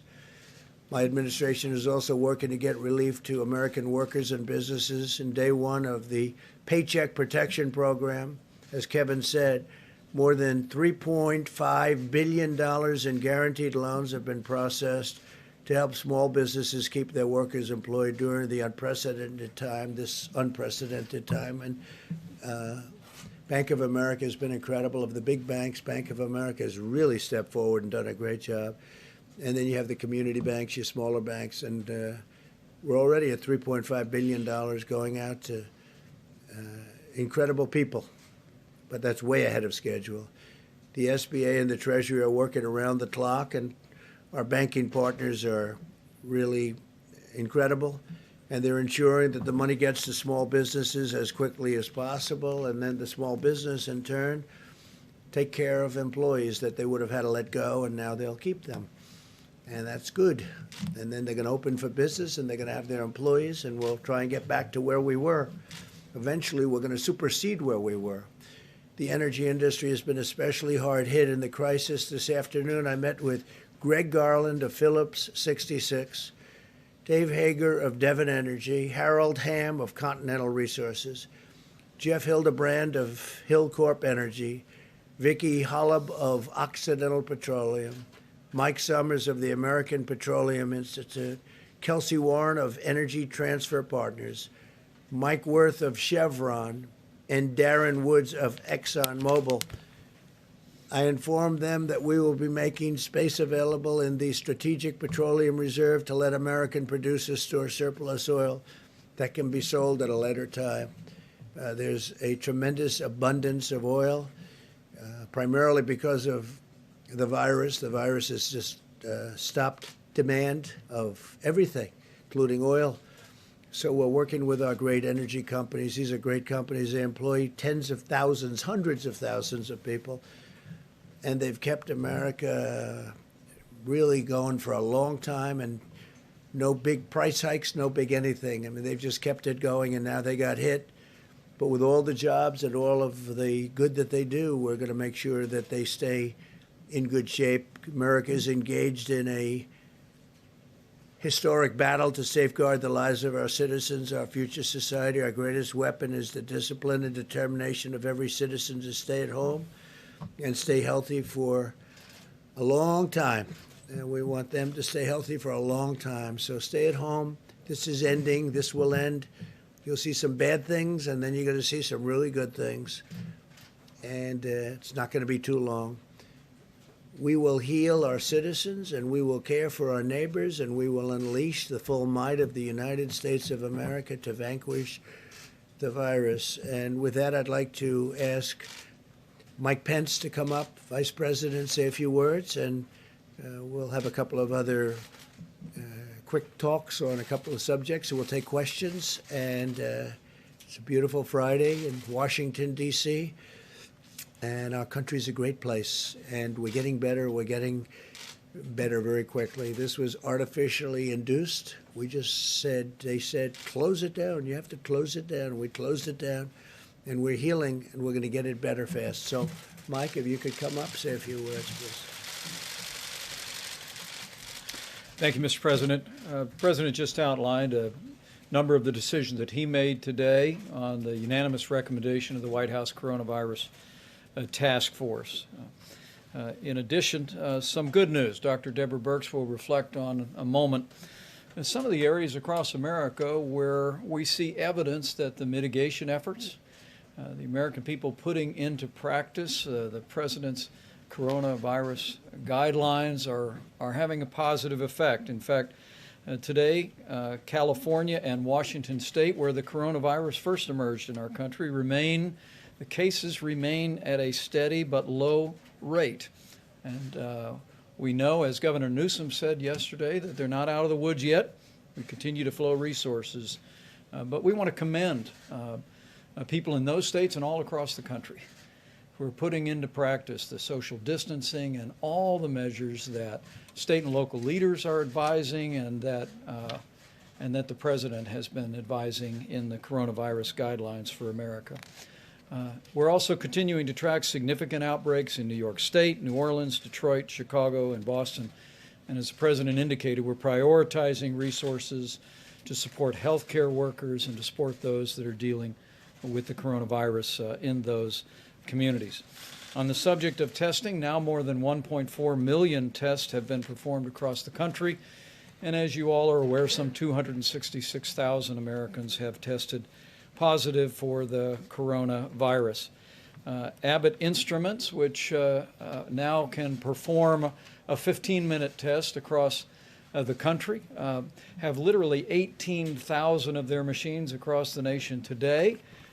But at the President's direction, FEMA is acquiring over 1,200 more machines to distribute to every state public health lab in America, and also to our Indian Healthcare Service.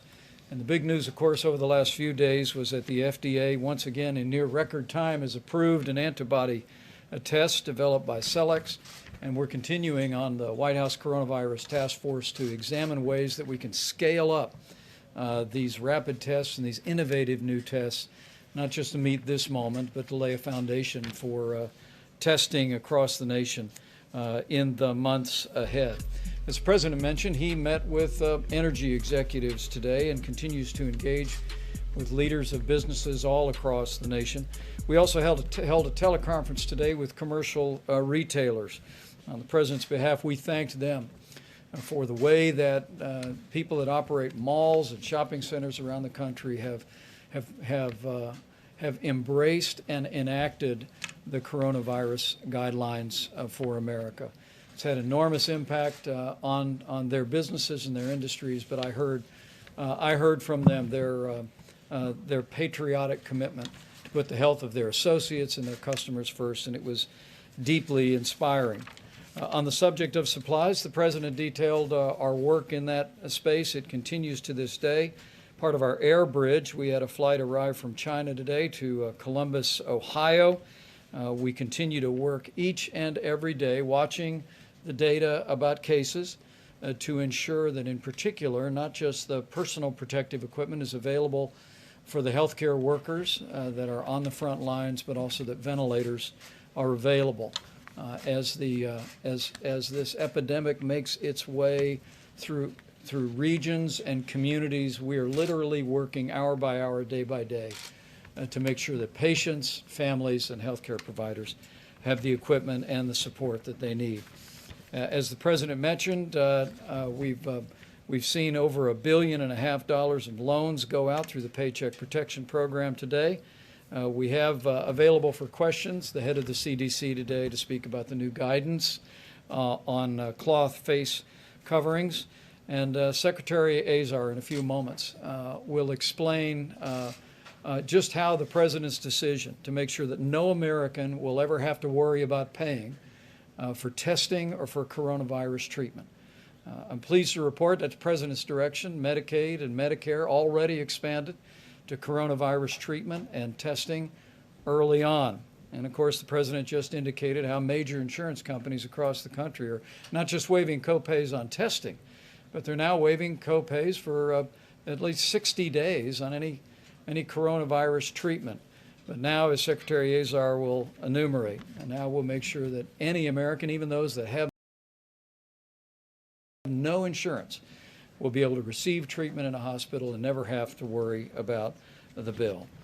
I just give a gentle reminder to every American, if there is evidence across the country that you're putting into practice the coronavirus guidelines for America. Every American has a role to play, and I want to thank you on behalf of the President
किया, study की।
किया, study की। Allopathy की दवाइयों को भी दिया जीव जंतुओं को। हमारे पास में पूरा एनिमल हाउस है और मैंने कहा कि ड्रग डिस्कवरी का एनिमल ट्रायल से लेकर के ह्यूमन ट्रायल तक का पूरा हमारे पास में ये साइंटिफिक सेटअप है यहाँ पर रिसर्च का। और ये PRI एक बहुत बड़ा सेंटर, मैंने आयुर्वेद का वर्ल्ड का सबसे पहला और सबसे बड़ा सेंटर है ये, जहां पर साइंटिफिक रिसर्च होती है। किसी सरकारी या गैर सरकारी संस्थान के पास इतना बड़ा रिसर्च का सेटअप नहीं है। तो हमने स्वासारी, जो एक छोटा सा पाउडर है हमारा, और कोई भी इसको 25-50 रुपए में उपलब्ध हो जाता है, एक रोगी के लिए इतना पर्याप्त है। तो ये स्वासारी ये हमने बनाया और इसका जो रिजल्ट आया है, एलोपैथी की दवाओं से बेहतर है स्वासारी का रिजल्ट अस्थमा के लिए, अस्थमा और एलर्जी के लिए। किया, स्टडी की। एलोपैथी की दवाइयों को भी दिया जीव जंतुओं को। हमारे पास में पूरा एनिमल हाउस है और मैंने कहा कि ड्रग डिस्कवरी का एनिमल ट्रायल से लेकर के ह्यूमन ट्रायल तक का पूरा हमारे पास में ये साइंटिफिक सेटअप है यहाँ पर रिसर्च का। और ये PRI एक बहुत बड़ा सेंटर, मैंने आयुर्वेद का वर्ल्ड का सबसे पहला और सबसे बड़ा सेंटर है ये, जहां पर साइंटिफिक रिसर्च होती है। किसी सरकारी या गैर सरकारी संस्थान के पास इतना बड़ा रिसर्च का सेटअप नहीं है। तो हमने स्वासारी, जो एक छोटा सा पाउडर है हमारा, और कोई भी इसको 25-50 रुपए में उपलब्ध हो जाता है, एक रोगी के लिए इतना पर्याप्त है। तो ये स्वासारी ये हमने बनाया और इसका जो रिजल्ट आया है, एलोपैथी की दवाओं से बेहतर है स्वासारी का रिजल्ट अस्थमा के लिए, अस्थमा और एलर्जी के लिए। किया, स्टडी की। एलोपैथी की दवाइयों को भी दिया जीव जंतुओं को। हमारे पास में पूरा एनिमल हाउस है और मैंने कहा कि ड्रग डिस्कवरी का एनिमल ट्रायल से लेकर के ह्यूमन ट्रायल तक का पूरा हमारे पास में ये साइंटिफिक सेटअप है यहाँ पर रिसर्च का। और ये PRI एक बहुत बड़ा सेंटर, मैंने आयुर्वेद का वर्ल्ड का सबसे पहला और सबसे बड़ा सेंटर है ये, जहां पर साइंटिफिक रिसर्च होती है। किसी सरकारी या गैर सरकारी संस्थान के पास इतना बड़ा रिसर्च का सेटअप नहीं है। तो हमने स्वासारी, जो एक छोटा सा पाउडर है हमारा, और कोई भी इसको 25-50 रुपए में उपलब्ध हो जाता है, एक रोगी के लिए इतना पर्याप्त है। तो ये स्वासारी ये हमने बनाया और इसका जो रिजल्ट आया है, एलोपैथी की दवाओं से बेहतर है स्वासारी का रिजल्ट अस्थमा के लिए, अस्थमा और एलर्जी के लिए। किया, स्टडी की। एलोपैथी की दवाइयों को भी दिया जीव जंतुओं को। हमारे पास में पूरा एनिमल हाउस है और मैंने कहा कि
sit in the same position for long periods.